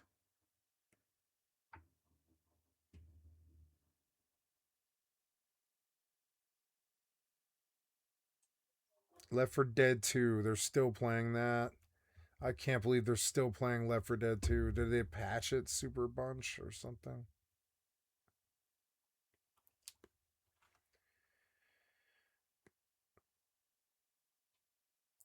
Yep. Anyways, I'm going to go back to this. Even see those things if the reputation. I don't care about Call of Duty, but it would be very weird if they did. And number 8, Todd Howard invited Obsidian to the Fallout Season 2 set as production was happening, meaning Obsidian, the creators of Fallout New Vegas, were invited to New Vegas to walk around, admire the thing that came out of their brains being a literal, real, tangible place, and then leave without presumably being allowed to make another Fallout game. PC Gamer framed it as a kind of classy, respectable move, and I guess it kind of is. But I think there's just a bit of a, there's a tension here. This is subtext. Bethesda is acknowledging Obsidian's inputs, their legacy, that they made the thing that honestly everybody probably likes most about Fallout, without handing them the keys to another game. Like, in all seriousness, the correct outcome here is New Vegas 2. Am I right? Yes, I am right. That's not a real question. I mean, there's a whole lot to talk about with the TV show's events being canon and how Fallout 5 will exist in a world where those events happen, but I kind of just don't care. I want New Vegas 2 and I want Obsidian making it. Todd. Moving on to number 7, Netflix and Warner and all that stuff. It's all a thing. But now, well, they took this already confusing identity crisis and said, what if we can make a content farm out of these games? So we've kind of been saying they haven't been talking about this like they think that the video game thing is really that big of a deal. I said in a previous video they're probably trying to make it look like it doesn't matter to them, so when regulatory scrutiny comes around, it maybe is looked at a little bit less, but that seems to not be the case anymore. Now we're talking Arkham live service stuff, which that's worked so great in the past. Hogwarts Legacy mobile games. Fun, right? Now, I'm not gonna lie, like, there's a situation where this could be good if they understand, hey, you know what? The subscription model doesn't work with these things, just make some damn games. It's possible they could do that. It's possible somebody who works there could hear this video and understand that they could do that and make tons of money doing it, just not as much money as they would if they won the lottery, but the chances of winning the lottery are very low, and that's what live service is. Don't ruin these properties, guys. Just make good games. Like, all we need is a good Arkham game, and that's it. We're gonna buy the crap out of it. It's simple. Things continue to get more frustrating, don't they? And number 6, Fortnite manages to outdo itself, and, you know, whatever. A trailer surfaced for Kim Kardashian being in Fortnite, and I mean, honestly, at this point, it'd just be weird if they weren't doing crap like this, right? Like, that's not weird. What's weird is actually how normal it felt. Like, I don't think anybody is that mad about it. That's weird. Just tossing Kim Kardashian into Fortnite like it's fine. Seems like it should be weird, and it's weird that it's not weird. I know what I'm saying sounds confusing, but I don't think anybody would disagree. It's just... the trailer plays it completely straight, too. Like, it's cinematic, it's dramatic, it's self-aware enough to know that, I mean, lore would be stupid. Doesn't bother with that. Honestly, they're right. It would be stupid. I mean, I'm scratching my head, but I'm not really scratching my head. It seems like a new feeling that they've been working on creating. It's certainly not surprise. It's kind of the opposite of surprise, but still unexpected somehow. I don't know how to describe it. And number 5, some guy figured out how to do the guitar minigame in Last of Us 2. So we've seen people do sort of facsimiles of popular songs and whatnot, right? They're often kind of clumsy, like they go viral, but the fact that you can play a song, like just a song that you think of, like, I would like to play Metallica, Nothing Else Matters. Like, if you figured out you could do it, but it's not perfect because, I mean, there's a lot to playing a song, and certainly more than a simple controller can handle, right? Well, some lunatic figured out how to do it way better than anybody else I've seen. The guy's just playing guitar like it's nothing on this. Look at this. I can't describe this in a way that makes this not weird. This is insane. I don't feel like there's really a lot to say about it even. But just look at this. Just enjoy.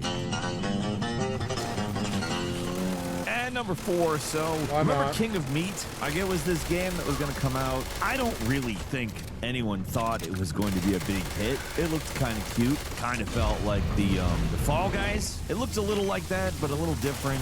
It was clearly trying to cash in on that fad, like years late. And guess what? Exactly what you think would happen with a not particularly new-looking or unique-looking game. It did not do well. I don't know how they expected it to do incredibly well, but they had projected numbers of at least 100,000 concurrent players. Now, I don't think that that's explained enough when people talk about this. Like, from minute to minute, concurrent players can vary wildly. If you're peaking at, like, let's say 1,000 concurrent players, there's definitely way more than 1,000 people playing your game. But through a confluence of factors, 1,000 is the most you got at any given time. I don't really know the equation to figure out, like, from a concurrent number, how many total players there are. It's probably different game to game. That doesn't matter. King of Meat thought they were going to have 100,000 concurrent players. That means like Fortnite numbers in terms of full number of players, right?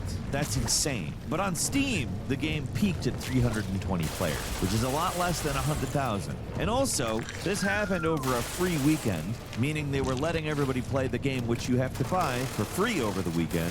320 was the number of people they picked up during that promotion. To me, the weird part isn't really the flop. Like, if you saw this game, you probably didn't didn't think it was going to do well. I was willing to give it a little bit of a chance, but like I've already played like 15 games exactly like it, and I'm not playing any of those games still. So why would a copycat of one of those games? I don't know why I would really get into King of Meat, and it's not the title. I don't know what the hell is up with the title. I don't know if it grossed people out. I don't know if it was actually something that brought in more attention, and they would have had less attention than this if they hadn't been. I don't really know. I don't care. The whole thing is that I don't care. The weird part, though, is the scale of delusion. What made you think this like 3 to 4 years out of date game was gonna launch to Fortnite numbers? What? How did you think that? Like, I'm not even shitting on them. They clearly made something that's competent and visually interesting at very least. How'd you think that was gonna do that kind of numbers? I don't get it.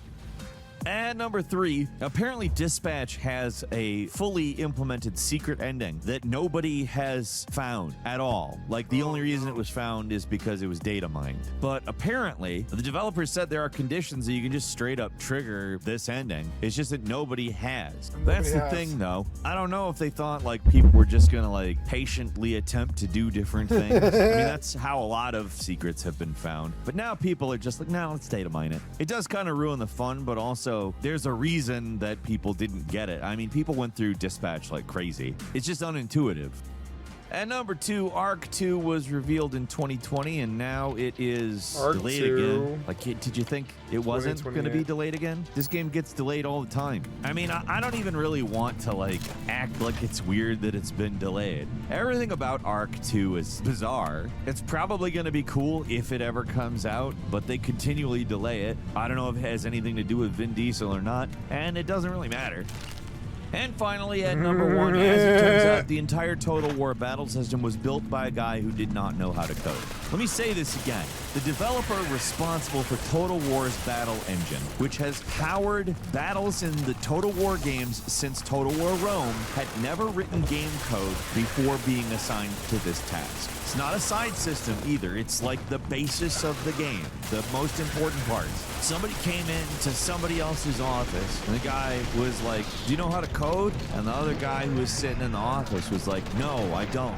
Or at least not to the extent that I would need to make a game. And then the guy that came into the office was like, okay, perfect. Make the battle system for Total War.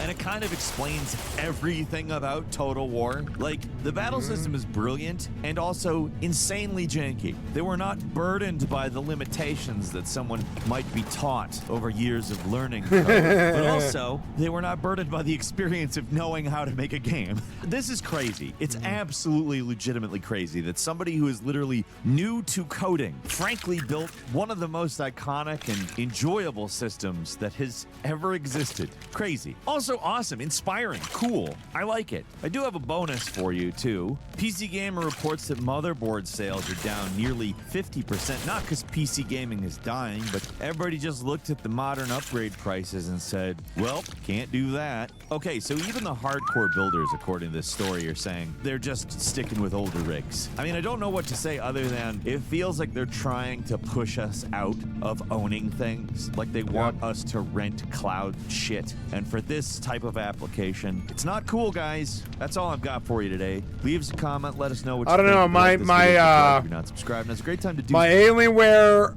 R11 with an upgraded 64 gigabytes of DDR4 or whatever it is RAM and 4060 Ti with GeForce Now and 2 other games running is doing fucking beautiful. 120 frames solid on a 120-inch screen. And I don't know, I don't have complaints about that. I'm actually okay with where the industry is because they didn't have that before. Remember, it was just bad frames before. At least now you can like look at this game. This game is totally smooth. Look, fucking beautiful. You know? I look around and something happens. Like if I move my hands, something really happens. You know, it's a nice reflex game. It's good and it's on GeForce Now and they do want us to stream and I actually don't mind that.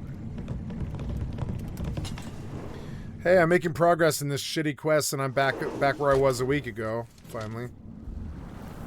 So, we upload brand new videos every single day. Best way to see them first is, of course, I like this guy. I think he's As funny. Always, thank you very much for watching this video. I'm Falcon. Join the 1% I wonder Club. if Falcon Listen and is watch this, the like Falcon if Show. I like him, I wonder if he's some kind of weirdy, like all the other people that I like. Is he some kind of weirdy? Does he have problems?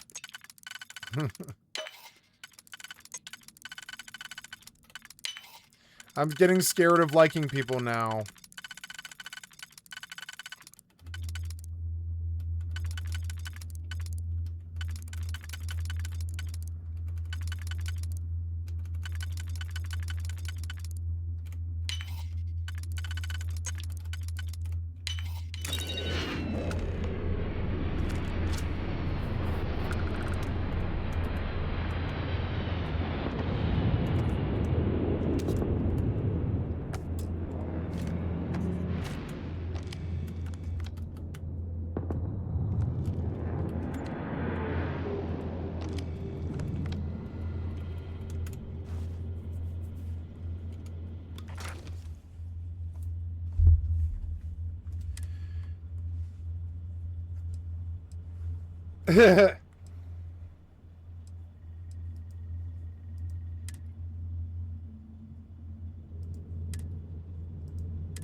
I don't care about this quest.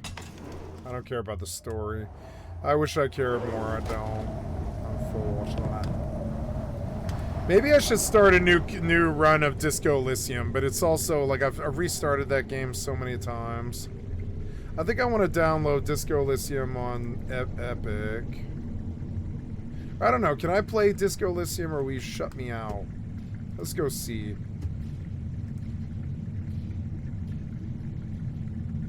Yeah, like, will you shut me out because I'm on Starfield?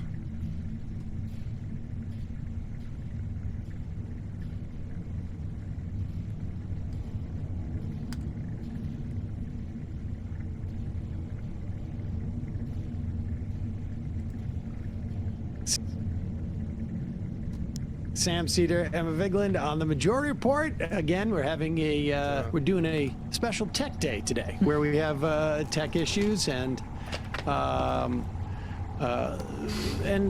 make it more adventurous. But fortunately for us, here now, George Joseph, an investigative reporter for The Guardian U.S., has a piece out today that is just wild, particularly in light of the fact that we've just gone through 3 or 4 months of Doge trying to tell us that there's all sorts of like fraud and waste in government, and a lot of that fraud and waste is like focused on people who are using the system, like Medicare subscribers, as opposed to Medicare providers.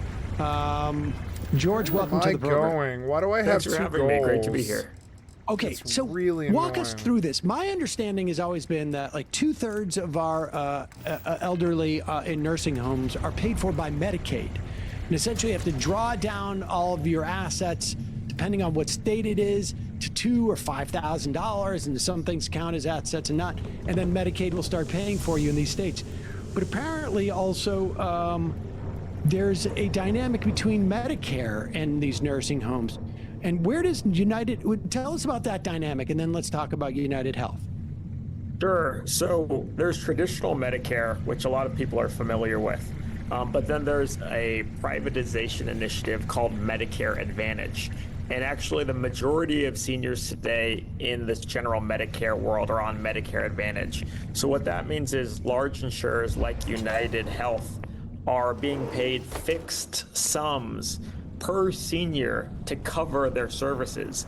The idea is, according to privatization advocates, that this will sort of through innovation and private sector competition drive down costs. However, as the Wall Street Journal has previously reported and congressional reports have looked at, the system often costs much more because the insurers that are doing this program are finding disease codes that allow them to charge more to the government.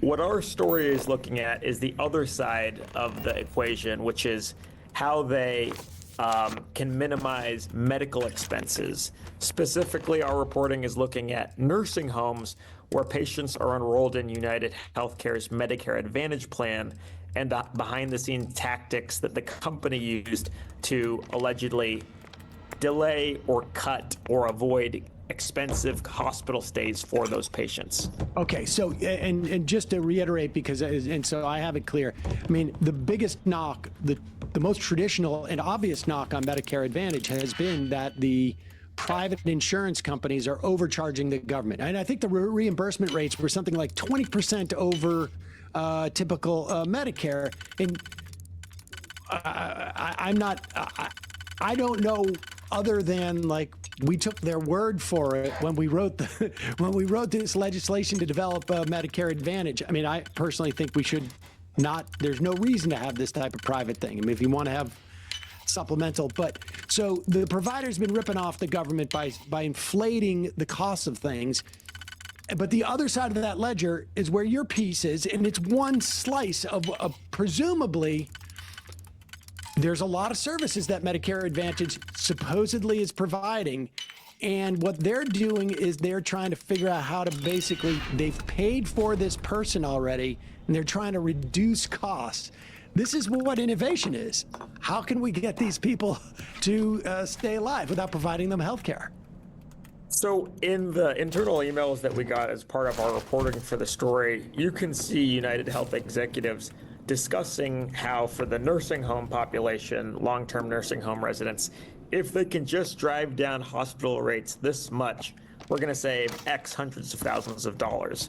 So that sort of side of the ledger that you're talking about is very explicit in their internal communications.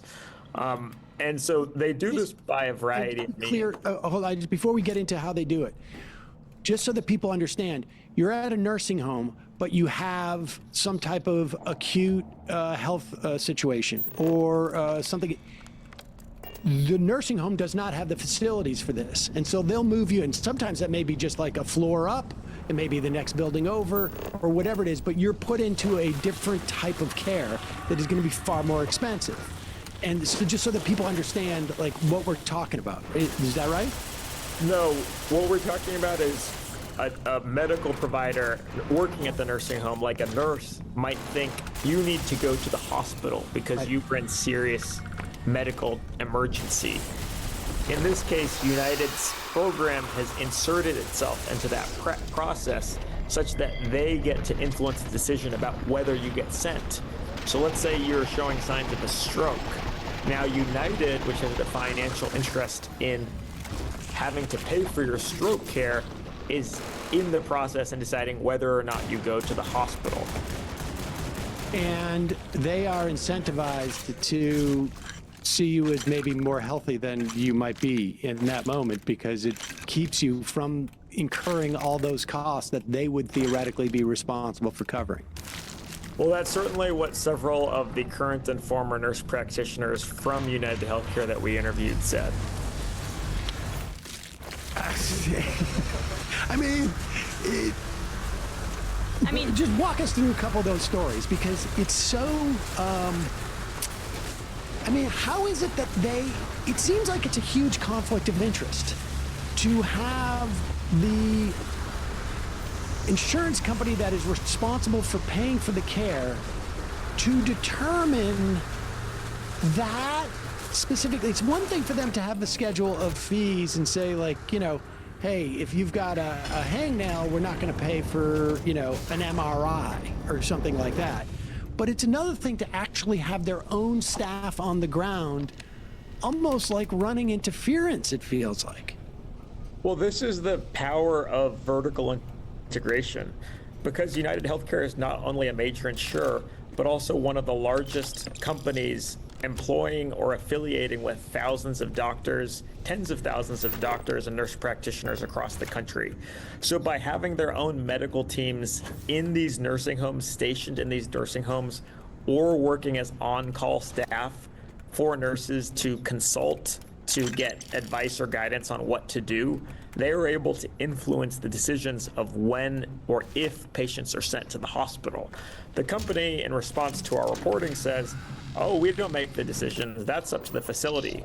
But in practice, the protocols are that the nurses are pushed to reach out to the United Health medical providers, who then, according to people we've talked to who work in the program, are supposed to be listened to. So, yeah. So this is like the equivalent of the engineer and the construction firm are the same place, and the engineer is like, we can cut some corners here on this, and we got one big lump sum, except for when you build a building and it falls, people, it's clear, but on their end, their basic calculation, if these allegations from these whistleblowers are true and you're a felon escapes a courtroom in Pierce County, and now we're getting a look at how sheriff's deputies reacted. Video shows a deputy taking down 36-year-old Andy Hu Wing. You see it right there after he just fled a courtroom, and it happened back on the morning of December 23rd. Fox 13's AJ Janabel, he's outside the Pierce County Courthouse with more information on Hu Wing's crimes. Court documents that I got my hands on say that this convicted felon had a history of tormenting and torturing his girlfriend, including down 36-year-old Andy Hu Wing. You see it right there after he just fled a courtroom, and it happened back on the morning of December 23rd. Fox 13's AJ Janabel, he's outside the Pierce County Courthouse with more information on Hu Wing's crimes. Court documents that I got my hands on say that this convicted felon had a history of tormenting and torturing his girlfriend, including locking her in a dog kennel for hours. Okay, turn around. Call my brother. Dog kennel. If he had gotten through that threshold and exited off of the second story, he would have escaped. And this is somebody, hours. Okay, turn around. Call my brother. Okay, I'll get you that. Put your big bag. if he had gotten through that threshold and exited off of the second story, he would have escaped. And this is somebody that just got charged off of the second. If he had gotten through that threshold and exited off. Okay, turn around. Call my brother.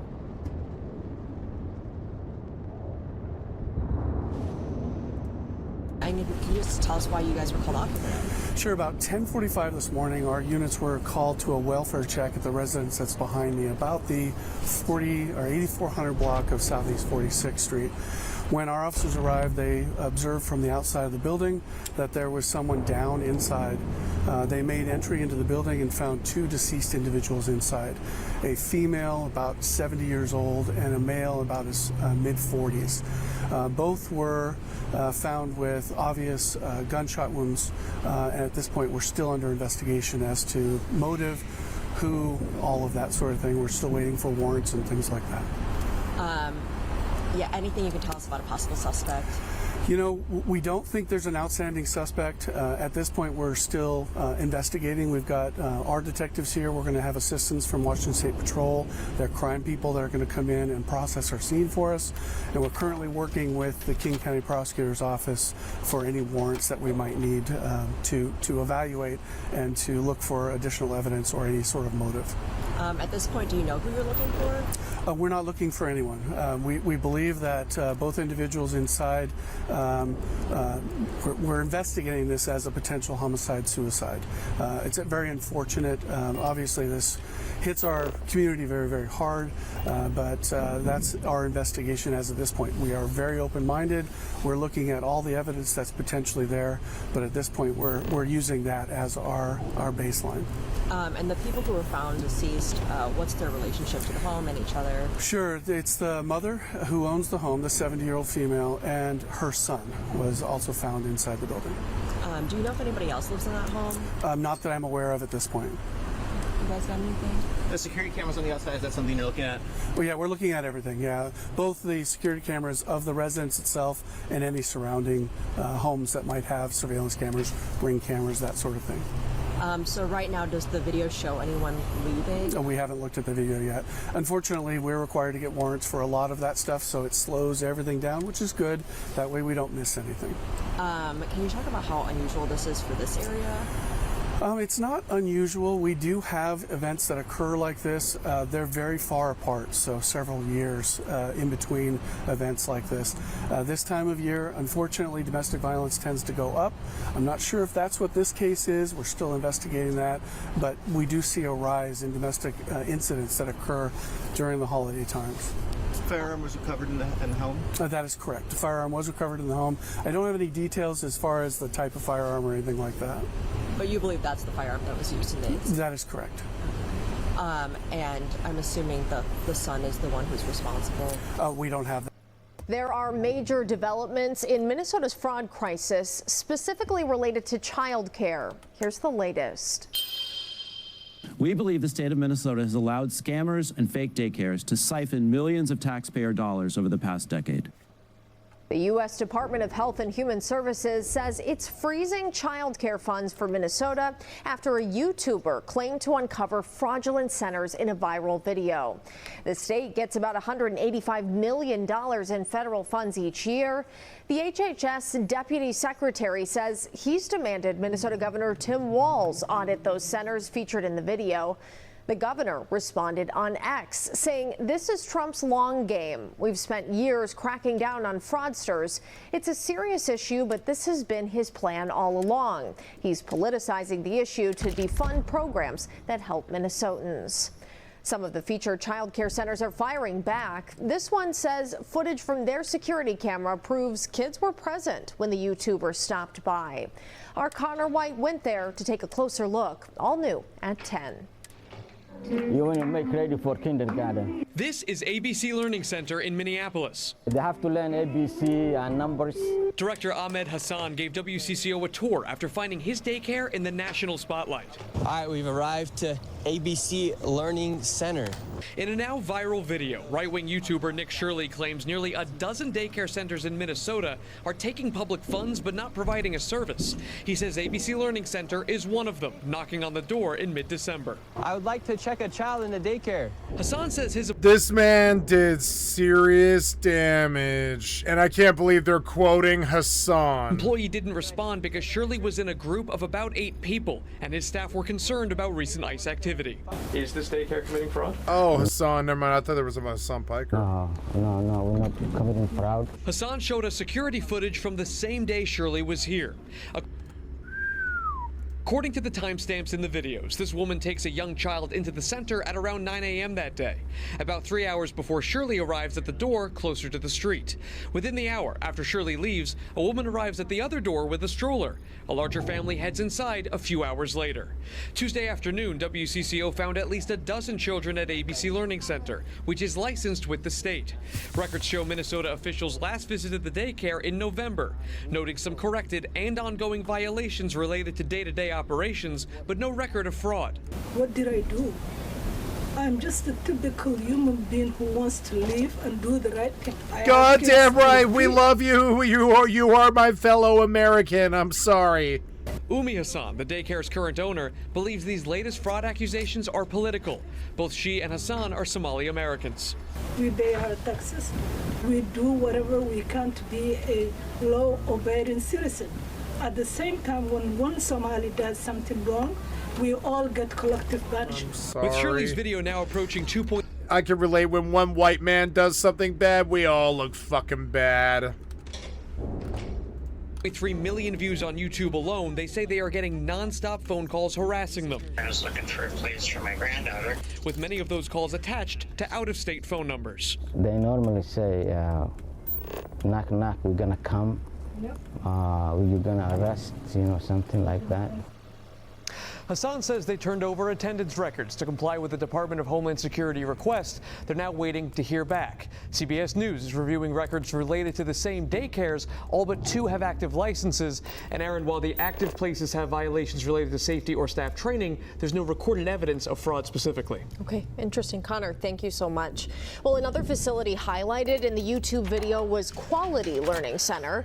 The people operating it would not speak with us, but we did talk to a mother dropping off her kids. I take my kids here, 2 o'clock to 10. Yeah, there's a lot of kids inside. We spoke with another woman who says she owns the building that houses the daycare. She says they've been operating there since 2017. New tonight. They targeted immigrant child care centers because that's the Nazis that they are.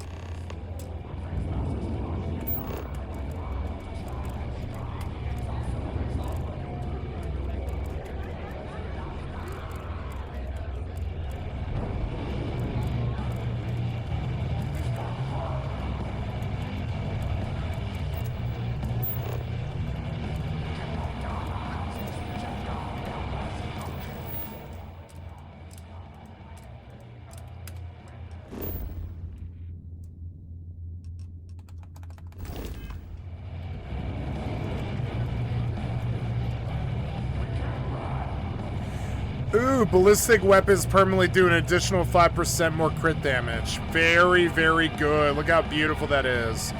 Oh, yeah. Gray magazine. Let's save. It's in my belly now. Oh, yeah.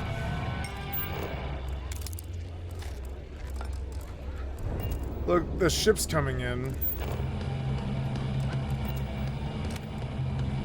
That was cool.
Reckoner's Core. Is all of this stuff free? I want to save in case they bust me for stealing.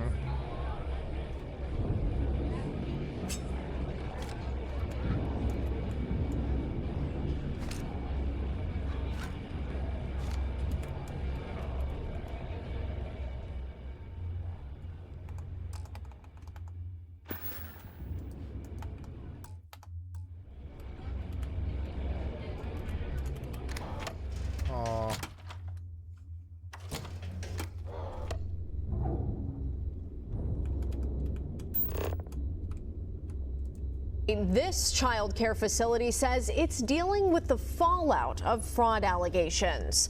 The Nokomis Daycare Center in Minneapolis says vandals did extensive damage there overnight. They believe divisive and hateful rhetoric toward the Somali community is to blame. We expect to learn some. Now to breaking news in Texas, as authorities in Bexar County tonight report a body has been found, but an ID has not been made at this time. That is important to mention. Now, this news comes as authorities there have been searching for 19-year-old Camila Mendoza Olmos. She disappeared nearly a week ago after leaving her home in San Antonio for a walk on Christmas Eve morning.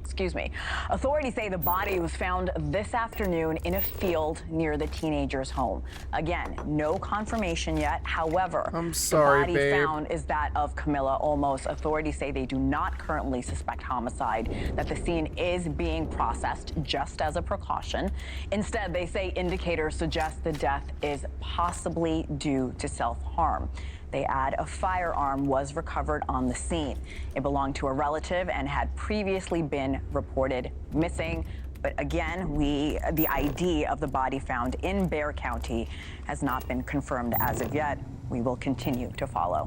This also comes as authorities say they have found a second teenage girl. She went missing last night 14-year-old Sofia Gabriela Peters-Kobos has been found safe. Meanwhile, a safe. third girl, a 17-year-old Angelique Johnson, was also believed to have vanished from her San Antonio home in the last few days. Authorities now say they have made contact with her and that she left willingly. She'll be coming home in a couple of days. For more on this latest development, let's go to former FBI Special Agent Bobby Chacon. Great to have you, Bobby. Always good to see you. Thanks, Anna. Thanks. Good to be here. Of course, these developments just came down a little while ago. Again, we have no confirmation on the body or the ID of the body. But what do you make of this new development? Well, unfortunately, it all points to, this young woman that went missing right in that area. So the idea that the application is going to take a little while. If it is her, she's been out there a week, almost a week. The elements kind of take their toll. Some predation, possibly from animals, could help with the degradation of the body. So that. We begin with breaking news. 2 people have been found dead in Issaquah. This is after 2 other people were found dead in Mercer Island. Police have now confirmed all 4 are family members. Fox 13's Jennifer Dowling joins us live from the scene in Issaquah. Jen, what can you tell us? Well, I'm standing near one of the homes where 2 people were found dead earlier in the day. Crime scene techs are still on the scene at this hour, going over evidence here. I'm going to step out of the way so you can see what's happening at this time. You can see there is some red tape up here indicating that is the location where they are investigating. They're inside the house, going in and out, taking a look at what has happened there tonight and what has happened here earlier this afternoon. It's just one of 2 locations that police say may have been part of a violent rampage that stretched across 2 cities and ended in a possible murder-suicide. A little before noon today, 2 people were found dead at this home in Issaquah. It sits on Southeast Evans Lane. That's just north of Issaquah Middle School. Inside the home, police say they found the bodies of a woman in her mid-40s and a man in his mid-30s. Police were called to this home at the request of Mercer Island Police. Oh, good. I know some people on Mercer Island, but they don't fit that description, which is good. That's why I was looking. Holy Sokhta, one of the darkest places in Afghanistan.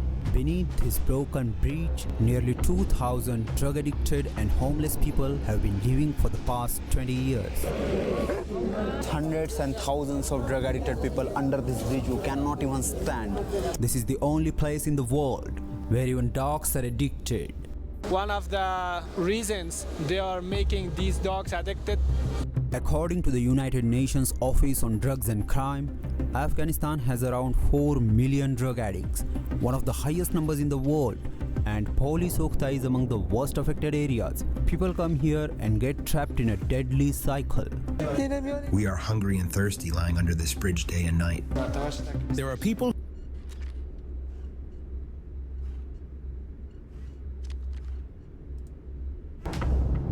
Holy Sokhta, one of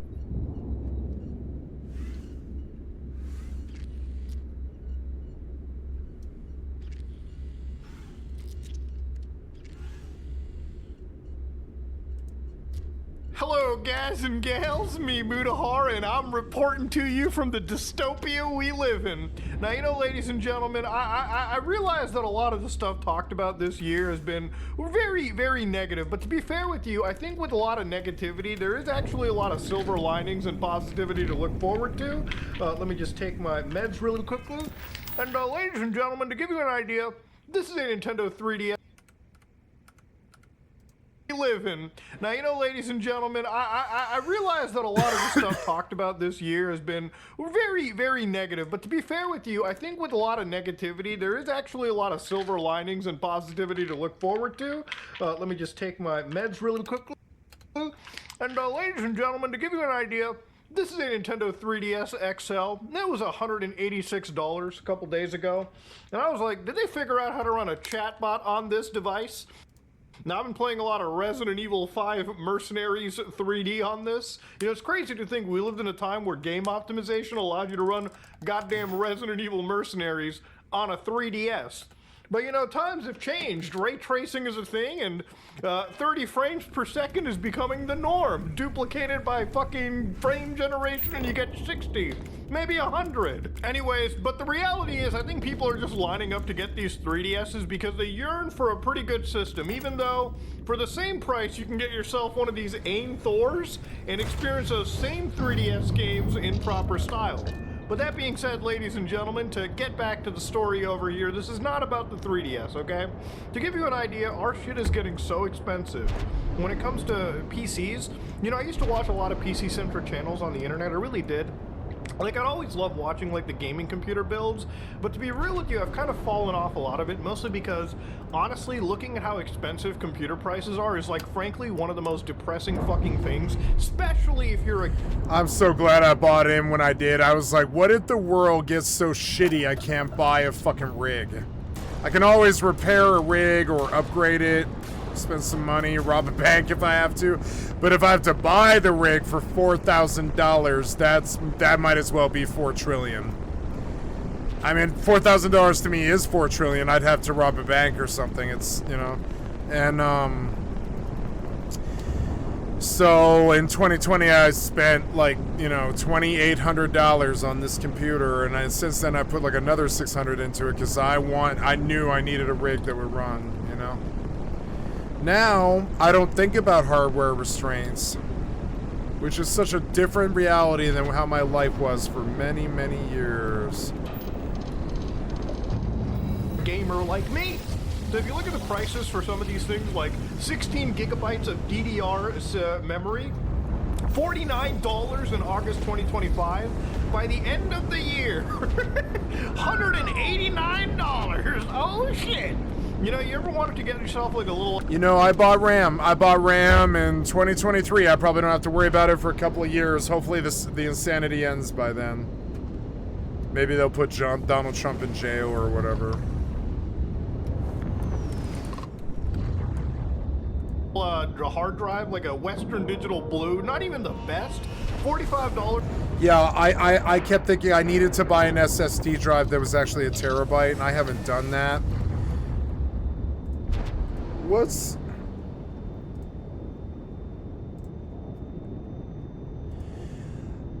Hello, I am doing some shopping today for a future purchase, and I am seeking a 1 terabyte SSD hard drive aimed towards gamers external.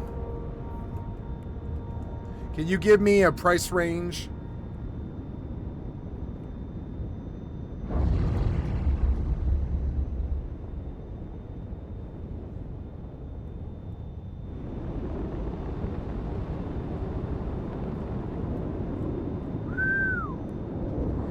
$125. I think I want to do this so I can just get off GeForce Now. And I'll just install Starfield, install Rust, install all these games, 76 and all that. Between offline mode on Steam, Epic, and Steam, I'd rather just buy an SSD. My main thing is the real convenience that GeForce Now is giving me is it takes the load off my drive and my HD and my SSD and my RAM and my video card. I can play a game with no ramifications to my system, and but the reality is, I don't know if I can justify $200 a year for that. I don't know if I can justify that when I could just buy an SSD external that's like a terabyte.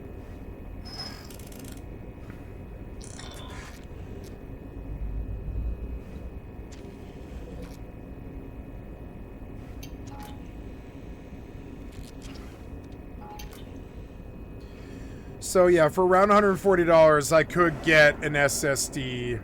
I like Crucial, the X9 Pro Portable.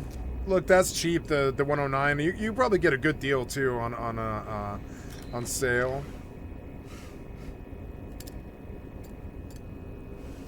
Yeah, Crucial X9. I don't see why I can't spend $100 and just get a nice like a terabyte SSD that's external that I can just plug into my 3.0.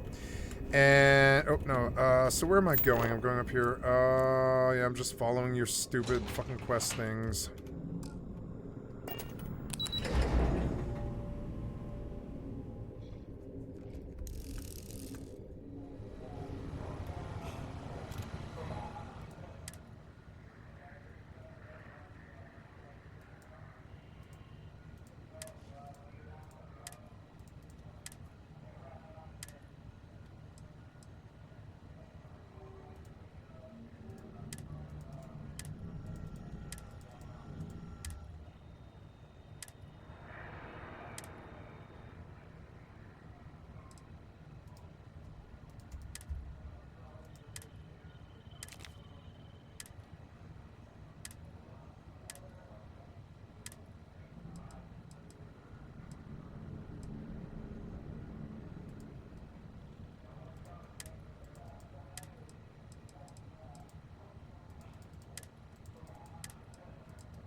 See, their stories are boring. Like, honestly, I think, like, taking a trip to New York would be more entertaining than all of the Starfield lore. It's stupid. I feel like taking a trip to New York and visiting the Statue of Liberty would be a more interesting story than the fucking storyline to fucking Starfield, you know?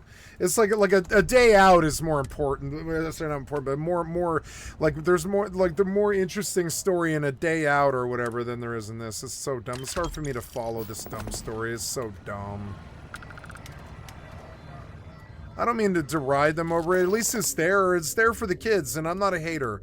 I'm glad the kids get something. You know, at least there's something there, some sort of thing. Now, this thing is just an Extreme Pro, but it's only 300 megabytes. X9 portable SSD, 184.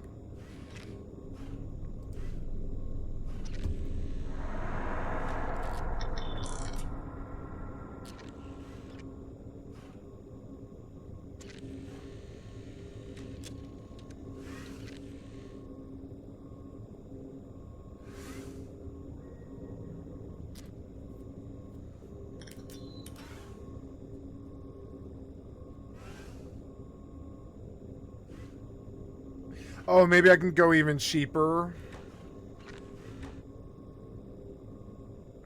Yeah, this is fine. That'll be fine. And I would like a terabyte SSD for like $100. Yeah, and I think I'm probably going to buy one too. I'll probably buy one in February or March.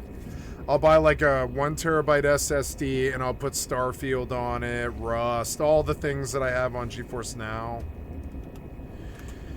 And in that way, I will wean myself off of GeForce Now, because GeForce Now will tell me, you've used up all your, or no, actually, I think as long as I'm not part of I came late to the GeForce Now revolution, so I don't have like an old like program where like they're gonna let me do unlimited. I don't think, but we'll see. I'm a little bit paranoid about it, but let's see what happens over like February. If they suddenly are like, you've used up all your premium stuff, I will immediately just buy an SSD and only use GeForce Now to play like the really intensive games. Now, am I done here? Yeah, I'm done here. Back in August, you know, it's affordable. $102, literally double the price increase. I love this shit. 64 gigs of memory. It used to be $190 in August 2025. Like, I'm not even joking with you. It used to be that cheap to buy 64 gigs of memory. You might be like, whoa, what the fuck was I gonna do with 64 gigs of memory in my system, Muda? The question is, what are you gonna do now that it costs $800? Mm-hmm. See, look, like Zelly thought that I was being a crumb bum because I wouldn't buy RAM. Listen to him talk though. Like most gamers are like, what the fuck do you need 64 gigs of RAM for? You can only use 16 of them. But no, for open world games like Rust, she was right. It used to be $190 in August 2025. Like, I'm not even joking with you. It used to be that cheap to buy 64 gigs of memory. You might be like, whoa, what the fuck was I gonna do with 64 gigs of memory in my system? I bought 64 gigs because I was like, well, what if it does affect Rust? And I did. I bought 64 gigs of RAM and it was worth it doing, you know, it was. Muda, the question is, what are you gonna do now that it costs $800? I don't know. I bought when Zelly told me to. It took me, I still had to wait like another 9 months before I had it in my budget. But back then, I got it for 110 bucks, I believe it was, or whatever it was. No, I only needed 32 gigabytes of RAM expansion. No, I did buy, like, I bought the whole about 4 12 gigabyte sticks, as I recall. Or whatever it is. No, it's, yeah, whatever it is. But I bought 64 gigabytes of brand new RAM because I wanted to future proof. And it still took me like a year to save up the money to want to do that. Because it was like, what do I need 64 gigs of RAM for? I still sort of feel that way, but it did really affect certain games like Rust when they were being played on my drive.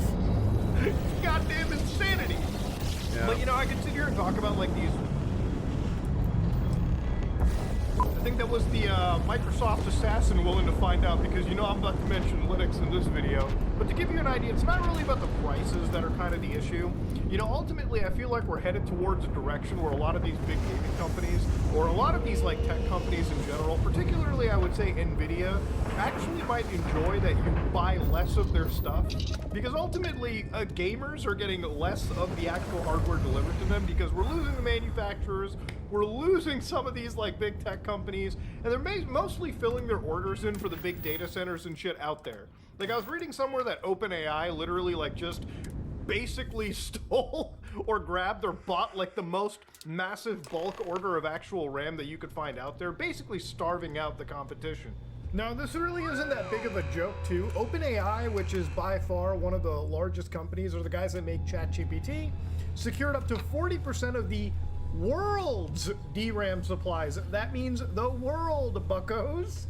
And basically what that means is they work with Samsung, SK Hynix, which if you remember, these are like one of the 3 main companies that produce this kind of stuff.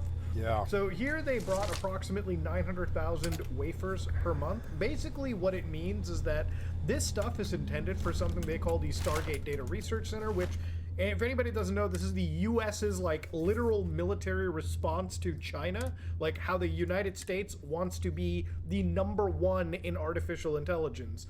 And apparently they have a budget of like $500 billion. Remember, this is your tax money. This is Uncle Sam's money.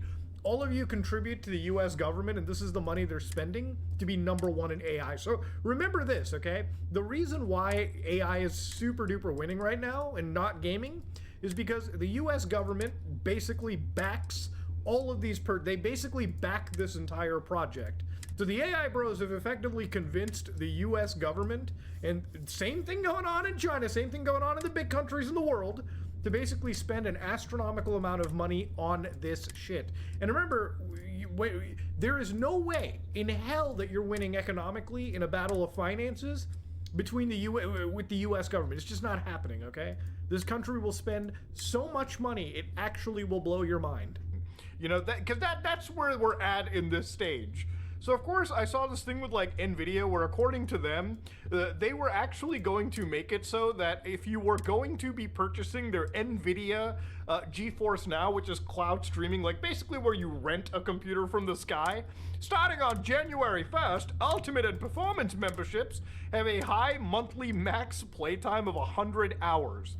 So obviously they said this change will impact literally less than 6% of people, because you have to understand, right? Playing 100 hours a month is probably not feasible for most people. Like, you know, if you got life, kids, a job, all that kind of shit, probably don't even have a couple hours a week sometimes to game, depending on how extensive your shit is. But I always think this is the start of something really bad. You know, imagine now when we used to have like unlimited allowance, these services are not only asking us to give them $10 a month just to get the ad-free services, and again, they bill the ad-free because they're probably going to introduce options where, you know, you're playing a video game and all of a sudden you have to see like Blue Chew ads and shit. Yeah, that's the future that I love. That's the future that I crave for. So again, to purchase and rent these RTX systems, you have to pay like $20 a month. And that includes the shortest queue times, so you get in front of all the other people for your cloud gaming, 8-hour session lengths for anybody that wants to play decently long on their system, and of course access to all of those frame generation reflex technologies that, you know, people just use to get better. You know, instead of optimizing the fucking game these days, just generate the frames. So yeah, this is the stage we're at, where we're literally just paying monthly for like gaming computers in the cloud. And I think for a lot of these companies, they might just enjoy the fact that, you know, people don't have access to actual hardware, meaning that they don't have actual access to the games and software that they own. Imagine if everything is stored up in the fucking cloud. Just imagine the DRM nonsense that we... I actually you know, don't the have whole a problem stop with killing it. games movement, which is actually doing pretty good, by the way, and we'll probably focus on that in the next couple days. But, you know, imagine we live in a world where, you know, we buy a video game and it's really just a license to a game that's hidden behind cloud server. That's what it already is anyways. Where I wouldn't even doubt by the time GTA 7 comes out, we'll be gaming in the cloud, meaning that we won't even have access to a physical copy of that game or actually have the ability to run it locally. I don't know. I'm against physical copies, kind of. I would prefer hard drives with data. But that also means games, you know, will probably never be able to be modded because without having access to a file structure, it's just not going to happen. But again, these are obviously me. It's obviously me looking far into the future in a very negative, pessimistic manner. Now again, am I wrong? I guess we'll find out in 10 fucking years. But for now, ladies and gentlemen, there is a bit of optimism that I see over here. Now, obviously, with how expensive a lot of these things have become, to be completely real with you, it hasn't taken away my love for video gaming. Actually, I've been gaming more than I probably have been. I don't know whether it's like me waiting for Resident Evil 9 to come out, but these are the games that I've been playing recently, okay? As you can imagine. 7 Biohazard's good. I beat it. I haven't played Village yet, but I don't think I want to. 5 to what? Okay, Resident Evil Revelations, Resident Evil 3, Resident Evil 4, Grand Theft Auto Vice City, Arc Raiders, Half-Life 2, Resident Evil 4, Grand Theft Auto San Andreas, Lost Judgment, Resident Evil Revelations 2, and Resident Evil 6. Good, good, bad, good, bad, bad, good. I mean, right now it's bad, but it wasn't good. I'm sorry, but it was good when it came out. Good, bad, honestly, now. Good. I mean, no, Half-Life 2 is not bad. It's just like, you know, but now it is because it's so old. It's 30 years old. All these games are really way too old. San Andreas, Lost Judgment. I mean, it's retro gaming. No, and Vane. He's been playing Vane? Vane. Good to see Vane on that list, buddy. Nice. I have a pretty heavy focus towards survival horror. But a lot of these games are probably older than some of you people watching. Like, I'm pretty sure that there's some people who are watching this video that were born after the release of Half-Life 2, Grand Theft Auto San Andreas, Grand Theft Auto Vice City. Hell, I've been playing some of the older Resident Evil games in the PlayStation 1 of all things. Like, I whipped out the old, you know, system, emulated PlayStation 1 games on it, and having a fucking blast playing video games. In fact, one thing that I've kind of realized is, as expensive as these as expensive as these hardware prices have gotten, one of the things... The member berries is strong.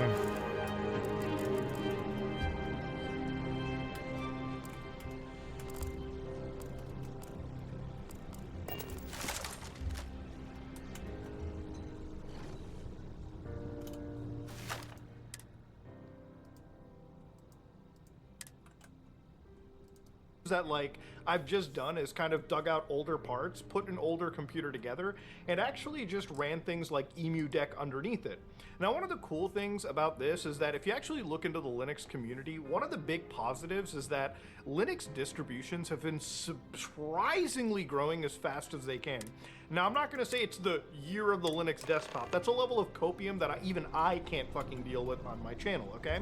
But Bazite is one of those Linux distributions that I've showed you probably in the last like year or 2 years. I've actually been hyping this up for a fair bit. And basically, for anybody that doesn't know, it's one of the most gaming-centric Linux distributions where literally if you don't know anything about Linux and you just want to game off of Windows, download this distribution, install it on your computer, and it pretty much comes with everything you would ever need built right into the system. So if you want to play games like Sea of Thieves, Forza Horizon 5, Marvel Rivals, they work out of the box on a distribution like this. No command lines, none of that complicated nerd shit, it just runs your fucking games. In fact, probably faster than Windows, because literally all of the launchers you probably would ever need are built right into the thing. Slow. Now the reason why it's been succeeding a little bit is that if you actually look at the amount of monthly visitors and the downloads to this, people have been downloading ISO files and obviously installing them onto their systems, obviously breaking themselves from Microsoft Windows. Now, whether it's because they can't upgrade to Windows 11 or they've just gotten so tired of Windows 11 breaking and forcing AI slop onto them that they have decided, I'm just going to count it quits and just switch over to Linux, which this is an amazing Linux distribution to actually go to. In fact, I pretty much install Bazzite on almost every single handheld gaming PC I own that isn't the Steam Deck. But obviously for me, like, my main distribution is probably CachyOS, but again, for people that literally just want to use Linux to game and they don't want to deal with any of the nerdy headache stuff, which I obviously understand, this is where you probably want to go with. And then of course, installing things like EmuDeck have made it where I have literally produced and made my own retro gaming box for, quite honestly, a fraction of the cost. You really don't need any crazy hardware to emulate games like Spyro the Dragon, emulate games like Resident Evil Code Veronica, which is pretty much all I've been playing for the last few days. Like, I've been on such a survival horror kick. And one of the things that I can kind of really appreciate is with a lot of older games, I genuinely feel like there are just older games in general that have not just more soul to them, but honestly just more, it's just more worthwhile playing some of these older titles, especially older games from generations that I missed out on, simply because, you know, as a kid, as a teenager, you can't just fucking buy every single game for all these older systems. And looking at the retro gaming community, there ain't no fucking way I'm going to the stores and buying like $8,000 Dreamcasts, you know, $300 copies of video games, when in most cases, a lot of these companies have went defunct and a ROM file exists out there easily to grab just if you want to play a video game, right? I'm not a crazy retro game collector. I'm somebody that actually plays video games versus coveting the fucking thing on my actual, like, shelf. I think one of the best parts actually about, like, some of these prices going up for a lot of the hardware is that I think for a lot of companies going forward, I think there's going to be more of a focus on things like optimization. Like, one of the things that I saw was apparently because of how expensive just RAM alone is, forget the fact that SSDs are also going up in prices, it's made it so that it turns out a lot of those consoles, like the PlayStation 6 and whatever the future of the Xbox and Nintendo is, those are things that are going to be slowed down simply because obviously producing the hardware is going to come at such a significant cost where trying to sell that to the consumer in an economy like ours is just not that feasible. And I think it's actually a good thing because ultimately, even playing something like the PlayStation 5, I feel like personally it's a generation of gaming that hasn't actually made it anywhere.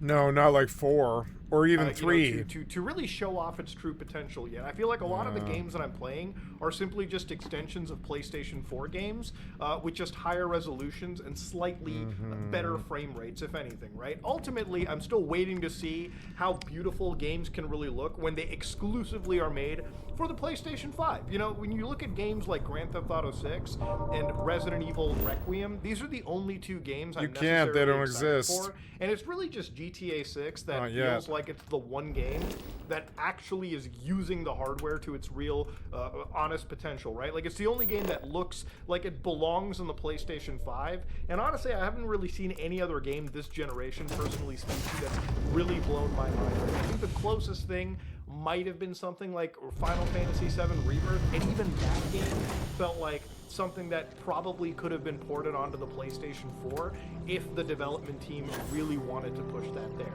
But that's just my personal belief on the matter. Ultimately, at the end of the day, one of the biggest issues with these prices is where the world of artificial intelligence is going. Now, obviously, look, there's so much depressing shit we can say about AI.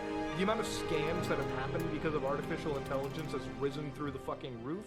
Let's not forget the fact that pretty much most videos that you watch, short form especially, are mostly AI-generated slop. And anytime I see an AI-generated video, I'll be completely fucking upfront with you. It turns me off so much because I know that's the reason why a stick of RAM costs more than gold these days. is because somebody's rendering these goddamn fucking dog videos for literally every grandmother on the internet to watch to their heart's content. The amount of information that is constantly stolen and repurposed by these AI companies, while literally an actual like ISP will send me a letter in the mail simply because I downloaded a fucking video game from 20 years ago, is actually mind-bogglingly baffling to me. Like, it's one of those things that just kind of like radicalizes you in the most negative manner. But of course, with things like artificial intelligence, people are now fearing like, yeah, I'm gonna lose my goddamn job in the future. But then there's like a bunch of these utopia wanting nerds, especially tech bros, that are like, we're gonna live in an age of abundance where literally my only question is, if robots and AI are doing all these jobs, what the fuck are we gonna be doing sitting at home? How are we actually going to be earning an income? What are we gonna be doing? It's literally this crazy utopia that a lot of these tech bros have sort of pushed onto us. And whatever your views are on the AI bubble and everything, the effects that it's causing right now are just purely a net negative. When that bubble does burst, and burst it will, because plenty of these bubbles have come into the past and they've also burst, it's going to be a real reckoning that honestly the only way to really avoid it is to take your mind off things. And for me, a lot of that is just playing like older retro video games through the power of emulation, getting them running on a box that, you know, ultimately has open source Linux installed into it. I think in the future, what's going to be interesting is seeing a lot of hardware crash down and a lot of e-waste generate too, simply because of the direction of some of these proprietary systems like Microsoft forcing users to go onto Windows 11 and cutting off a whole slew of users simply because of hardware restrictions on Windows 10. I think for a lot of people that are sitting with older hardware, using something like a Linux distribution to get the extra bits of performance and actually decouple themselves from these big tech companies is kind of going to be the big future. It's one of the things that I talked about like a couple weeks ago on my channel. Like, one of the things that I do want to kind of focus more on is teaching people about not just Linux, but also open artificial intelligence models, because I do understand we live in a world where now that this genie has been opened, there's no putting it back in the bottle, but there is a way of ethical consumption somewhat underneath the system. I also think when it comes to things like gaming, you know, forget about the most modern stuff that comes out there. I feel like the last 2 years I've been fighting with every modern game for some bit of performance on my computer. And ultimately for me, it's just made me give up on a lot of modern releases. Like, again, the only games that I'm actually excited for next year is GTA 6 and Resident Evil 9. For the most part, most, if not all my gaming are video games that are probably 10 to 15 years old, like Resident Evil 4, which somehow still looks absolutely jaw-dropping to this day, even running on an old PlayStation 2 or GameCube, where it's using literal megabytes of VRAM. You know, I'm playing older games on the Xbox, the original Xbox. You know, there was the actual leak, I shit you not, of Halo 2. Now, I wish I could show you some of this, but I'm pretty sure Microsoft would slit my throat on camera if I showed you any of these assets.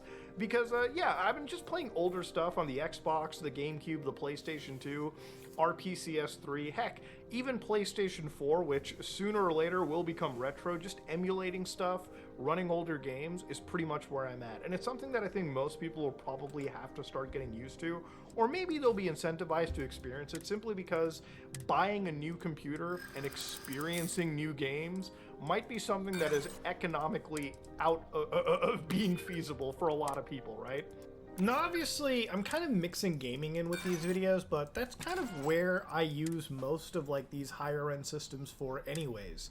Now, even for things like programming or like hobby stuff on the side, you know, AI is something that I play around with maybe on a local sense, right? I actually do use artificial intelligence just to toy around with in a local setting. You know, I run it locally on my home system.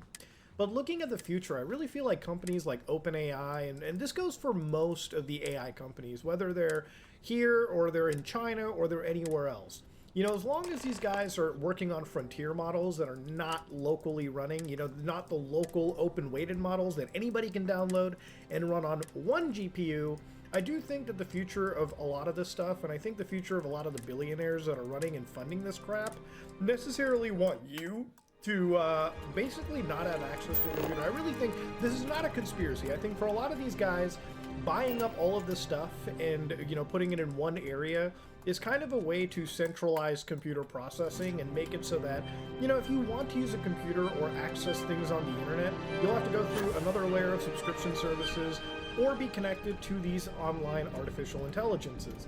And I think for a lot of people who don't really understand computers right now, they probably won't understand what the big deal is. But I think when you have all of your processing and storage and areas in one central location, controlled by one company that works hand in hand with the government, I think I think it's good to use it as an aid. Like, I think GeForce Now is a good aid for specific things, like running 3 games at once, if that's your fucking style. I don't think it's that good of a plan to do as a main, because it has a terrible time sink. It disconnects you all the time. It's conductive to losing work and saves and stuff. And I'm not sure the whole world could live off of GeForce Now servers either. So it's like, you know, I like it, but I think they're going to phase out people using it the way I use it, for instance, and I don't think there's gonna be much there for me, really. So I will just buy the external terabyte SSD and keep like 5 games installed and I'm good.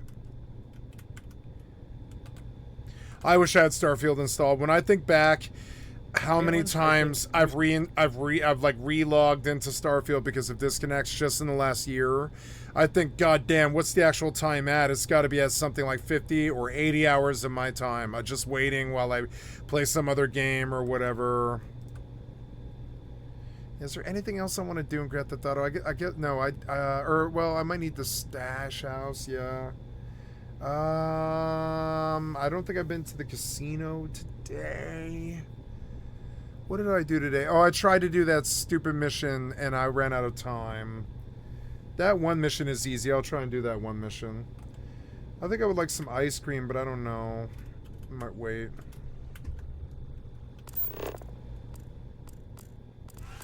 Oh, please.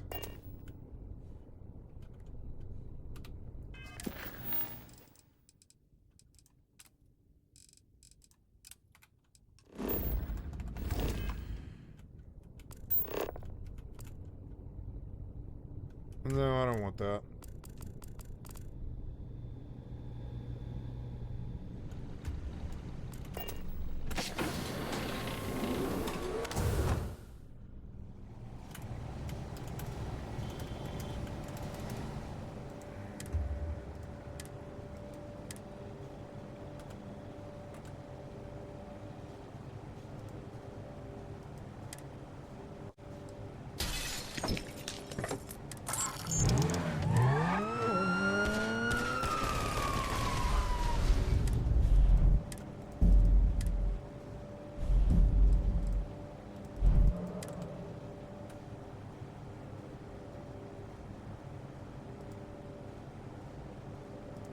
control. I think people's freedoms are completely at a line here. I think for a lot of people using a computer in the future in a local manner, if these companies are allowed to, you know, have the level of the level of hardware they're seeking, the level of scale that they want to achieve, I really think that, you know, for us, owning a computer and owning our own information is going to become more and more of a hobbyist thing. I'm not a fan of companies like OpenAI, as I'm not a fan of companies like... Yeah, my problem is I don't play retro games that much unless they're MMOs and single-player RPGs and stuff, so it's like, I'm not trying to go back into my past. So, but I do have a lot of games from the last, like, 10 years that I liked. So I don't feel like I need to go back much further than that. I'll be sad if I can never play Final Fantasy VII again, but I believe I have Final Fantasy VII, I'm fairly sure. I think I've got it here somewhere. I think I've got all Final Fantasies, actually. We go into games. Here's a collection of, or no, I guess that's an E, I think it is, actually. But yeah, on my E drive, I think I have like every Final Fantasy. Yeah, here it is. It's 1 through 6 bundles, 7 remake integrate, 7 remastered. This is the dark repack of 7. It's only 2 gigs and stuff. 7 remastered, 12. Like what's the difference between these Dottie repack and just the actual install? I think, yeah. But yeah, and so I have a lot of I have a lot of games that I can go back on and just play.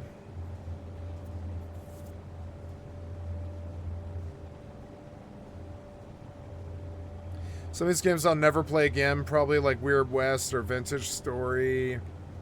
Sekiro, I don't think I'll ever play Sekiro, so I could erase these, but maybe somebody I know might want Sekiro. Maybe one day, the fact that I have a copy of Sekiro sitting here. I mean, this is the install of Sekiro, but it might run. It might actually run if I just transfer it. It'll just be like, you want to play Sekiro? You want to play Kenshi? I've got a copy of Kenshi, yeah.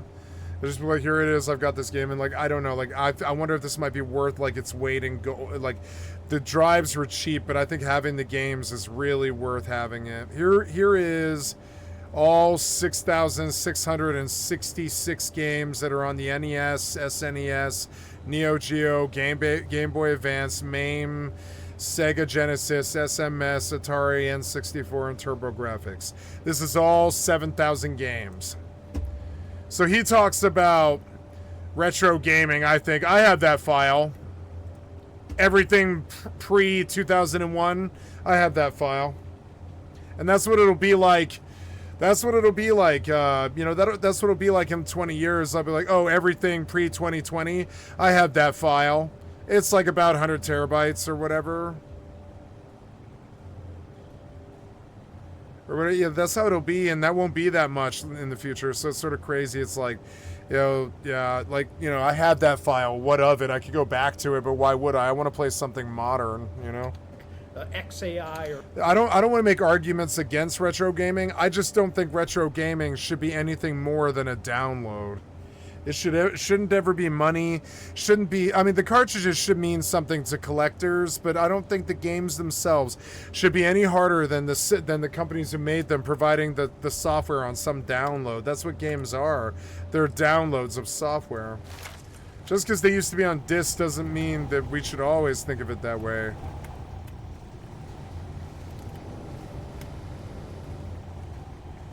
I don't know. I'm not anti-retro. I just don't believe that my future is in the past. So I don't care what those guys value about it. Me, myself, personally, I don't find anything valuable about it.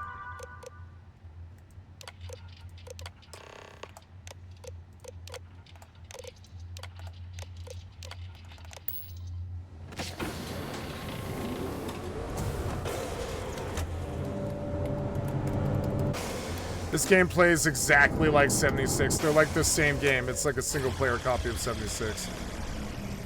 It runs a lot better. It's not as buggy as 76 is, and it's definitely a lot more beautiful, for real. Some kind of disaster or something. I don't care. I just want this to be over. No, I have my wife with me, and I don't want to kill anybody. Or any of these AI corporations, because I think they're all just working to centralize this stuff for themselves, leech a little bit off of the government, and ultimately leech make off the us government. spend an arm and a leg to have, you know, a little bit of our own personal computer. I can't believe there's like 35,000 people playing RimWorld. That seems insane. Did they have some kind of crazy multiplayer revolution? Because these people aren't playing with each other. They're just playing RimWorld. Like, RimWorld's a game that they use their Steam slot to just just play. It's insane. At home. I think the personal computer, if the conspiracy theory in my head comes true, basically becomes the cloud shared computer that is ultimately overseen by these organizations. And that, to me, is a pretty scary future. And it's one of those things where I really hope this bubble crashes. I really hope at some point, not the government, because you can't trust the government. I really hope at some point the other investors, the billionaires that are putting money into this, maybe want their money back. And they realize that, you know, giving an unlimited war chest to a lot of these AI companies isn't actually the best economical feasible thing, right? Which at that point, a lot of this hardware does re-enter the market. A lot of this stuff does get shared. A lot of people mess with their crosshairs, apparently, and they use like very custom crosshairs. I don't mess with that, but that might be kind of an interesting concept. I guess, like, yeah, if you don't like the crosshair on a game, you just turn the crosshair off. You're just like no crosshair at all, and then you render a crosshair over on top of it. I can probably get that program for free. And that is good gamer tech. I could do that for this game, but I actually don't like crosshairs anymore, kind of. I'd rather try to peg where the center of the screen is. Finally done with this stupid RP quest again. Some of these companies do face liquidation, but that's a big look into the future, okay? That's not even something that's a thing for 2026, let alone even 2027. But for, you know, the next couple years, I think stagnation is going to be a word that I think people will have burned into their heads for the foreseeable future. And I sure as hell never in my career will promote you to ever jump onto cloud gaming, because I think renting your actual hardware, renting your games is bad enough, bro, but renting your consoles and computer... I don't know. I think the performance, I don't receive stutter. I don't get stutter on GeForce Now. It's the only time in my entire life I've ever not seen stutter. It speaks for itself. That's a whole new level of fucking you will own nothing and you will try to be happy mentality. No, I'm going to do all of it. I'm going to use GeForce Now on top of an SSD that's a terabyte. And I'm going to keep all my games on the terabyte so that it doesn't... I want all of it, you understand? It's the only passion that I've really got besides women and drugs. Gaming.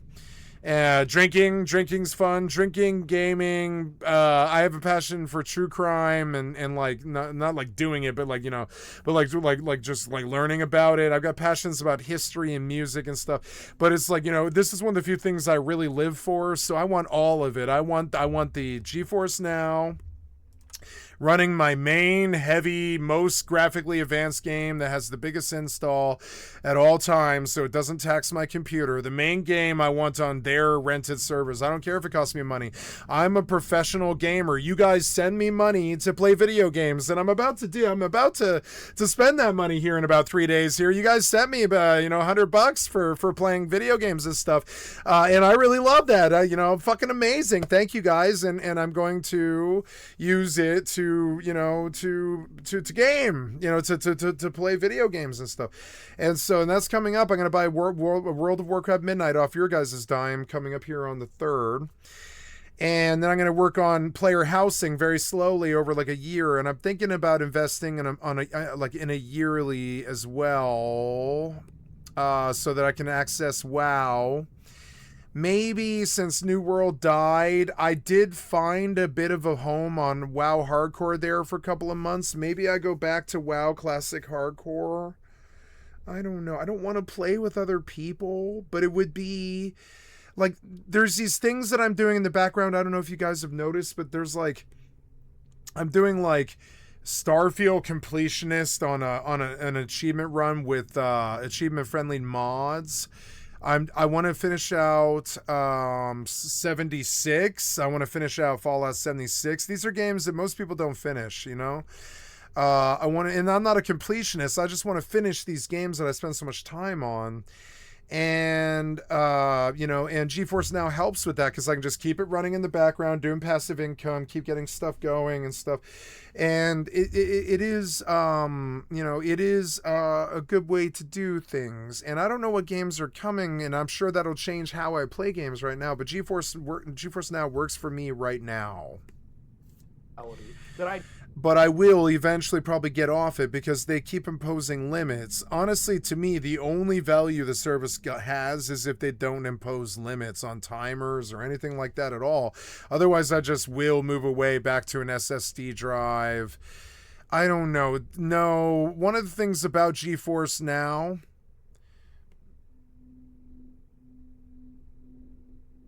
Right now, how much is I'm getting right now? Blackwell is 5080. I'm getting 5080 on GeForce Now, and it shows when I play Starfield. It does. Like, the game's completely crisp, no frames lost or anything, no stutter, nothing. And Starfield is a new game. It's like from a year ago, 2 years ago, and I think, like, I don't know. I think that's.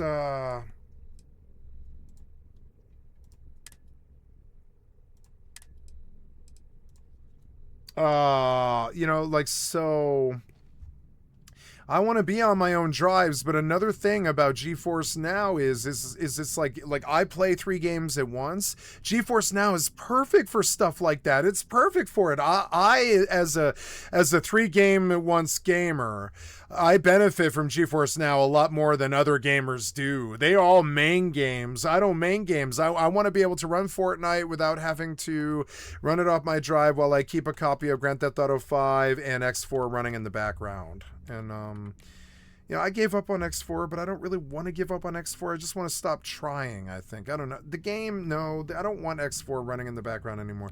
X4 isn't good enough. I'll come back to it in like a year and see if they fix some of the fucking problems. But I came back to it this year and it was good for a couple of months, but now I'm seeing it. Like, I'm stuck in stations. I can't get out.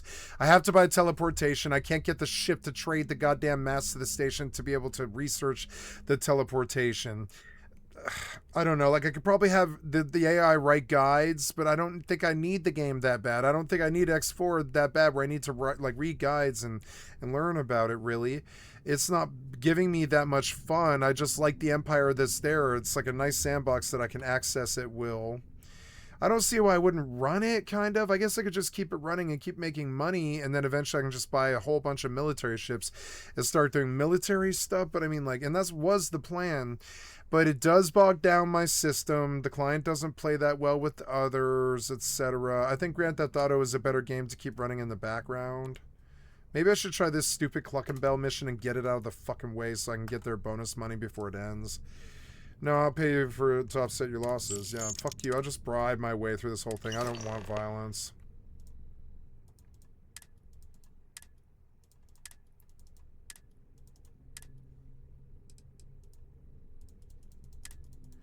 See, like, this stuff, it doesn't actually matter to the story, actually, I don't think. It's just some weird faction lore background for kids who have never seen an RPG before.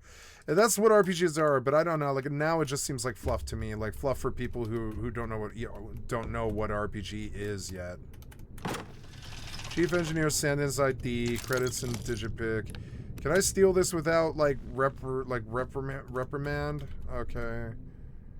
Well then, yeah, I'm taking your shit. I don't care what the fuck you think. You know? You're not the cops and me or whatever. Suspect down. We're down here. Breaking the bank. What? Mission updated. Breaking the bank. Kill Larry Dombovsky. Okay. I want to incap this guy. Can I do that? Oh, didn't I get a new Nova Blast? I think I did, didn't I? Oh, and I got the Keel Hauler. I like this gun. So yeah, I like the Privileged Rev, but I think I'm kind of sick of it. It's my oldest weapon. I'm gonna switch it out for the Keel Hauler. I like it more. I mean, the Rev's good, or no, the Good D's is garbage. I like the Rev 55. It's a good aggro, good weapon, but these days I can't run up to a mob, or so I can't run up to a guy in Starfield anymore. They kill me instantly. I actually have to kill them from range, and shotguns are not looking as good to me unless they one-shot.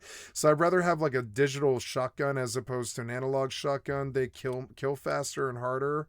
And so I am going to, like, yeah, I'm going to sub out. I got a nice electric shotgun on my last run, but then I lost a week worth of progress, and I don't have that electric shotgun anymore. I've got this refined volume inflictor.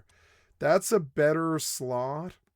Yeah, and I'll put the mag shear. I don't really like this other one. Yeah, this nice mag shear was a good get, though.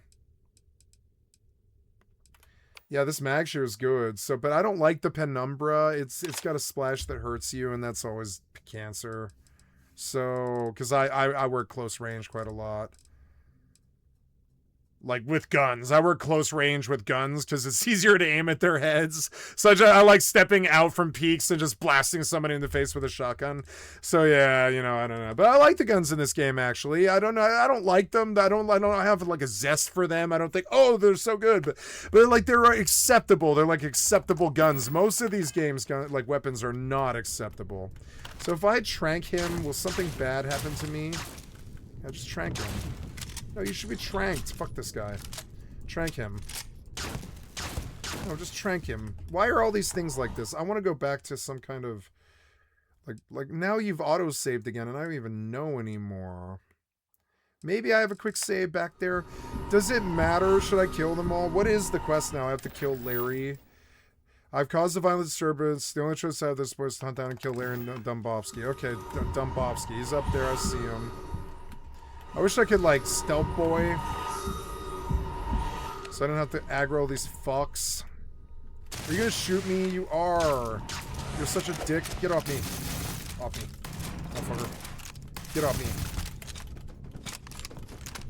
I don't want any more. Fuck off. Ah.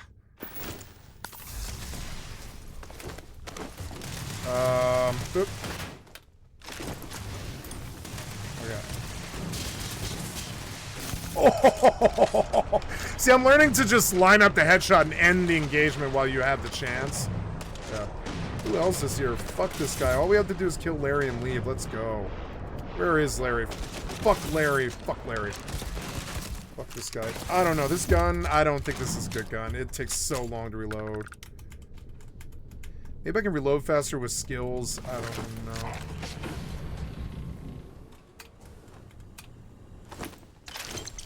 Can you guide me to Larry? Yeah, guide me to Larry. Which way is he? Oh, shit. Ah, there he is. Fuck off, Larry. There, I got the Galbank credentials. Now what? Now what? Where do I go? Oh. Ah, heal. Ah.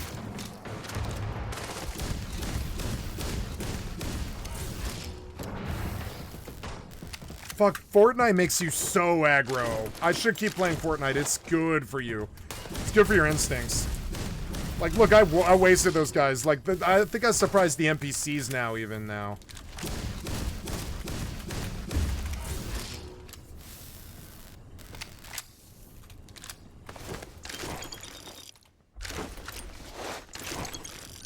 They attacked him, or I wouldn't have to kill them all.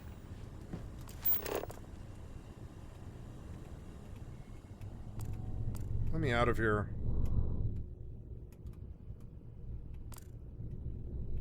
Yeah, like, I don't need to kill all these people. Let's leave. It's probably just more and more faction credit I have to spend. It's all this shit. Give me all this stuff. Yeah, give me all this. You guys took so long. This stupid-ass mission took so fucking long. What's your deal?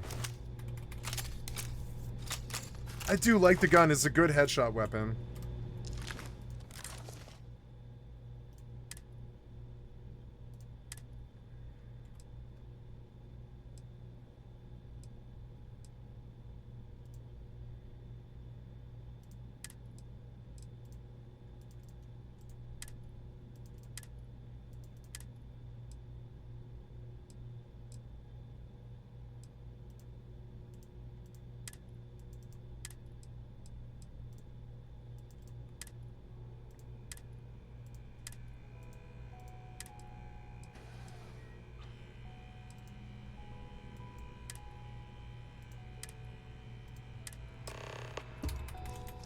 I love that sound. Little machine.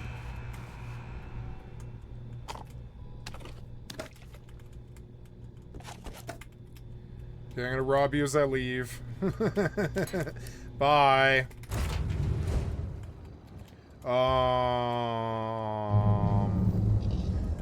Yes. Hey, look, the snow ended. Hey, look, guys, the snow ended. They did like a week-long snow thing, and it ended today. Look, it's back to Grand Theft Auto normal. I can drive again. Yay. I like the snow, though. It was cool. It was sweet. All right. So contact Vincent. Blah blah blah. Contact Vincent, please. Contact Vincent, please. Oh, do I have armor? I don't know. I don't know. You didn't do anything.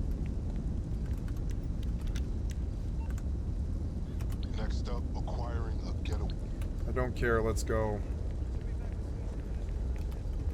Where do I go?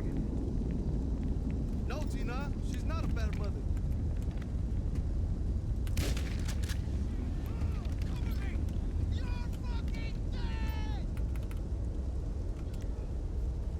BRB. Hi, kitty. Oh, it's dinner time for you, huh? You ready? Let's get you some food.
Joint. Nice. All right, let's go. Nice. I didn't think I would get somebody. I went to go pee. I should have bought stuff, but it just like auto launched.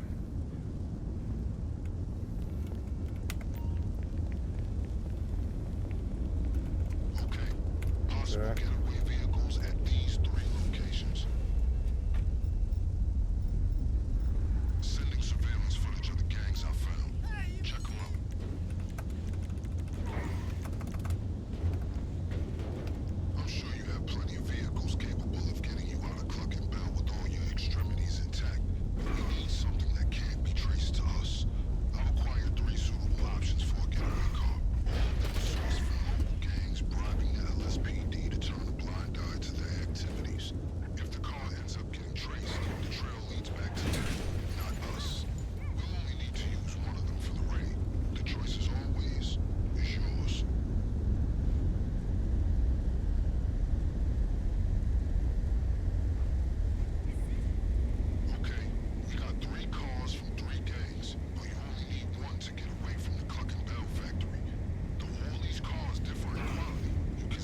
This is awesome having somebody else drive. I really like this.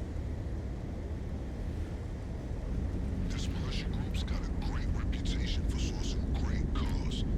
Unfortunately for us, the same goes for their security. Eyes up. That chopper flying overhead has our vehicle. Take it down and don't sweat the damage. With all of that happening, the fall won't even leave you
have no armor at all. Oh, damn it.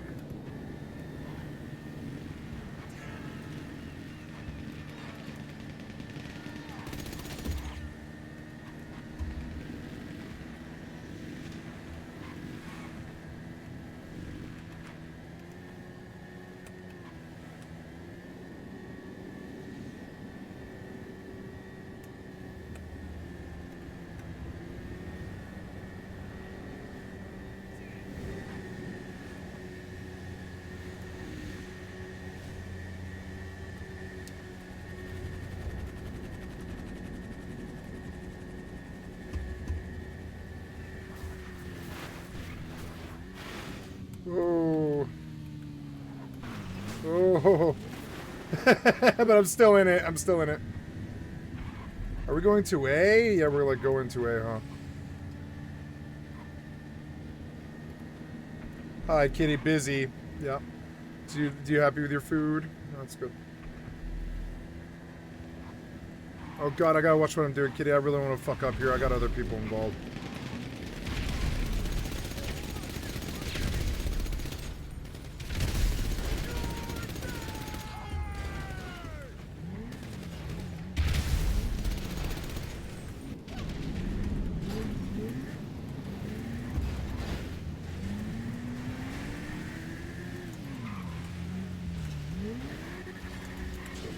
This is awesome. Kitty, like, you're kind of blocking my view a little bit and distracting me. Oh, shit. What the fuck?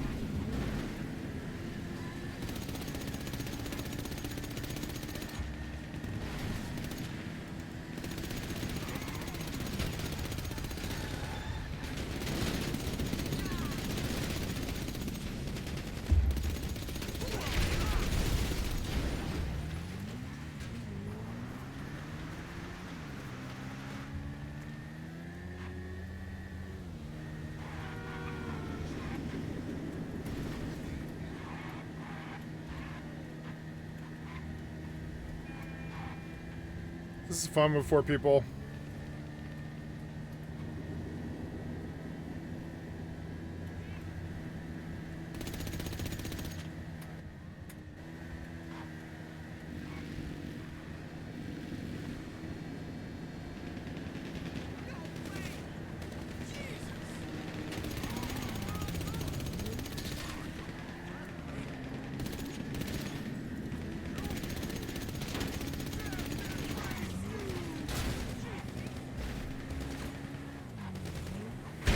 Oh shit, what the fuck? Oh, get help, get help, get help, help. Oh god. Get cover.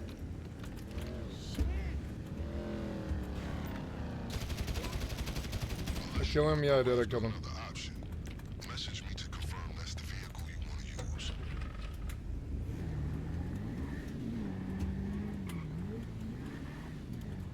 Text Vincent and confirm the getaway vehicle. Okay, text. Oops.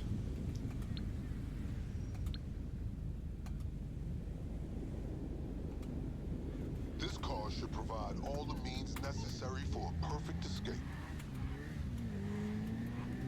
Keep your head down on your way out. I'll give you a call soon. I think we're done. Which was dope. Oh, wait, there's a ammunition. I really need this. I'm out of armor. Oh no, we're done. We're done. Yay. Good run, good run. Oh, kitty, I love you. Sorry, I was busy. I was busy with people. Yeah, you happy with your food? Yeah? Okay. You should sit on my lap. Yes, come sit on my lap. That's a good kitty. You happy with me? Yeah, that's good. I gotta do your box. And maybe we'll do the Cluck and Bell raid. I don't really know.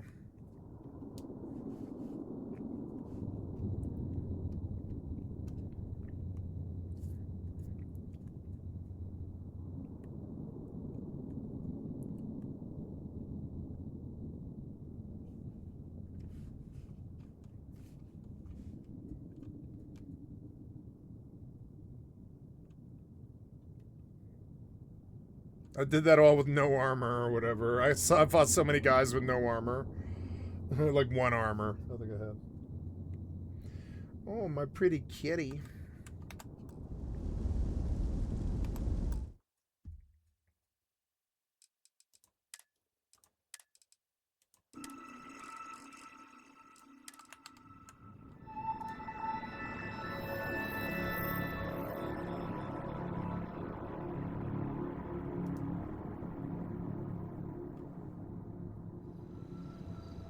Nice. Getting towards the Cluckenbell raid. That one's supposed to pay pretty well. Nice. I'm gonna go in and do it again. But first, I will put on pacifist mode. Okay, we're going on passive mode, and I'm gonna run the Cluckenbell raid, which is the V. Yeah, the V. Where's the V? V is downtown, not too far from...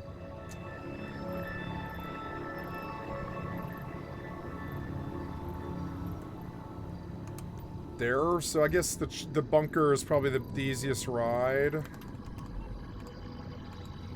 Oh. I've been investigating where the factory workers park, and fortunately It'll teleport me if I leave the game, so I'll just do that because it's like actually faster. I mean, I think it's actually better.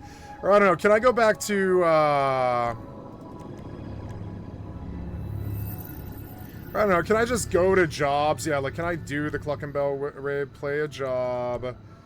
My jobs. You have no jobs available. Okay, so recently played. No, this isn't what I'm looking for. I'm looking for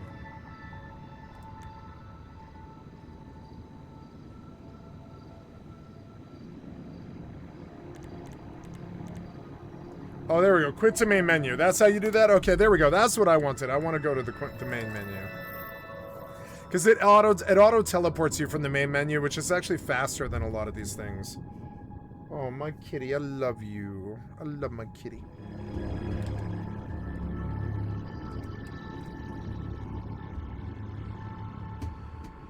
Okay, now we're going back to the Cluckenbell raid to finish it.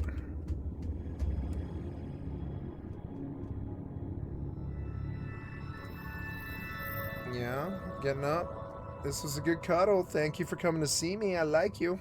Yeah.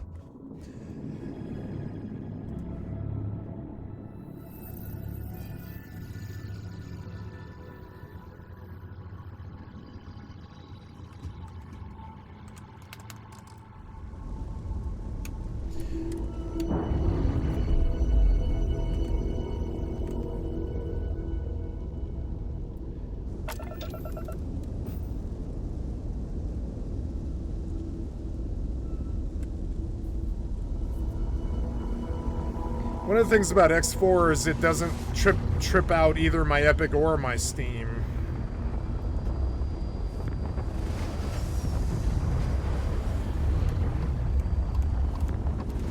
And that's maybe a reason to just continue to play the game, I guess. Oh, Sirens of the Stars, but no, I'm trying to go to the next part of this. Proceed to New Atlantis. Cool. Sounds good to me. Let's go. All right.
Okay, I'll go back into X4 and see if I can solve my problem. It's a good enough game. One of the main draws to it is like Kenshi, you can run it in the background, you know? It doesn't lock you out of other things, really, if played correctly. And it's updated. It's an updated game that doesn't lock you out of GeForce Now, Xbox, PSN, or Steam. And so I want to play X4 based off that, because it's like the only patched, updated game that I can get, that I can think of, besides GOG games. Yeah. I wonder, is Oblivion Remaster on GOG? I can't remember. Let's go look at GOG, just see what they're selling right now.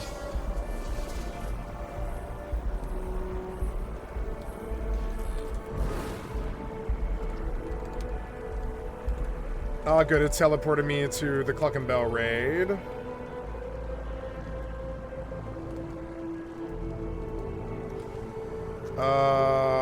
Yeah.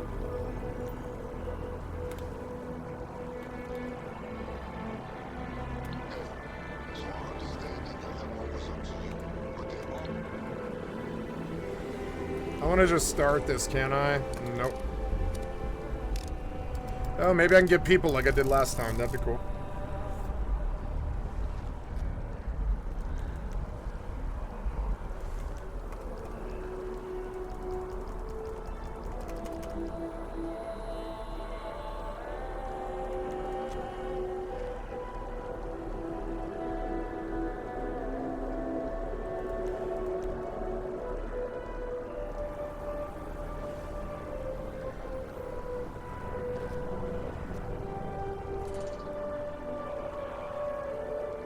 Oh good, I got people.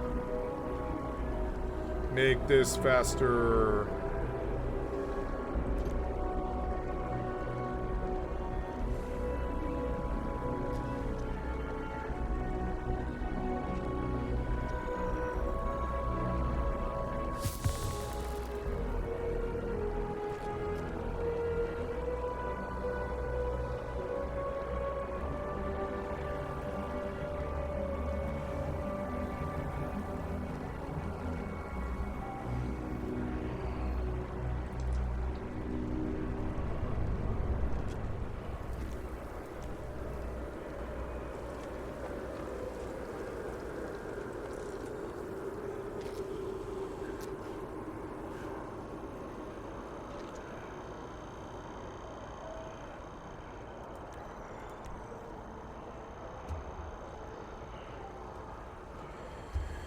Alright, I got 2 people, that's better than 1.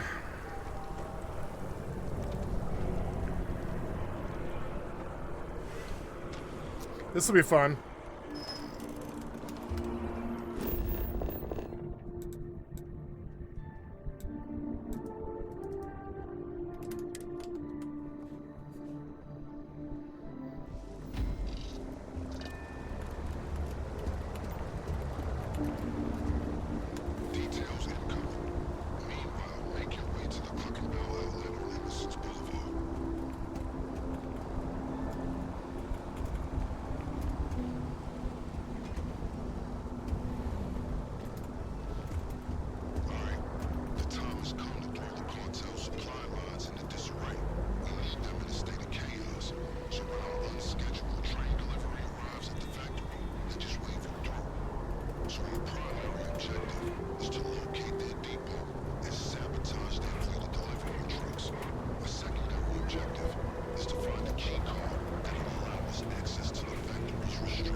I love Grand Theft Auto Online. It actually is everything it should have been. I can't believe they had this on the 360 for Grand Theft Auto 4. It was such an early era for them to do this. But I remember missions like this on 4. It was fun.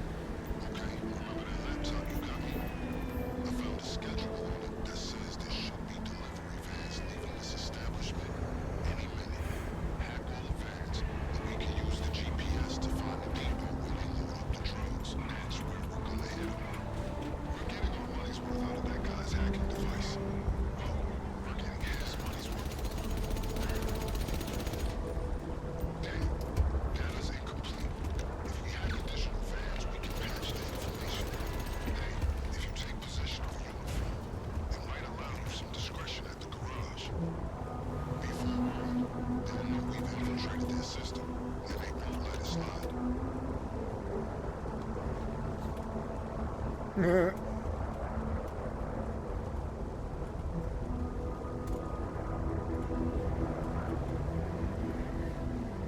the other guy leave?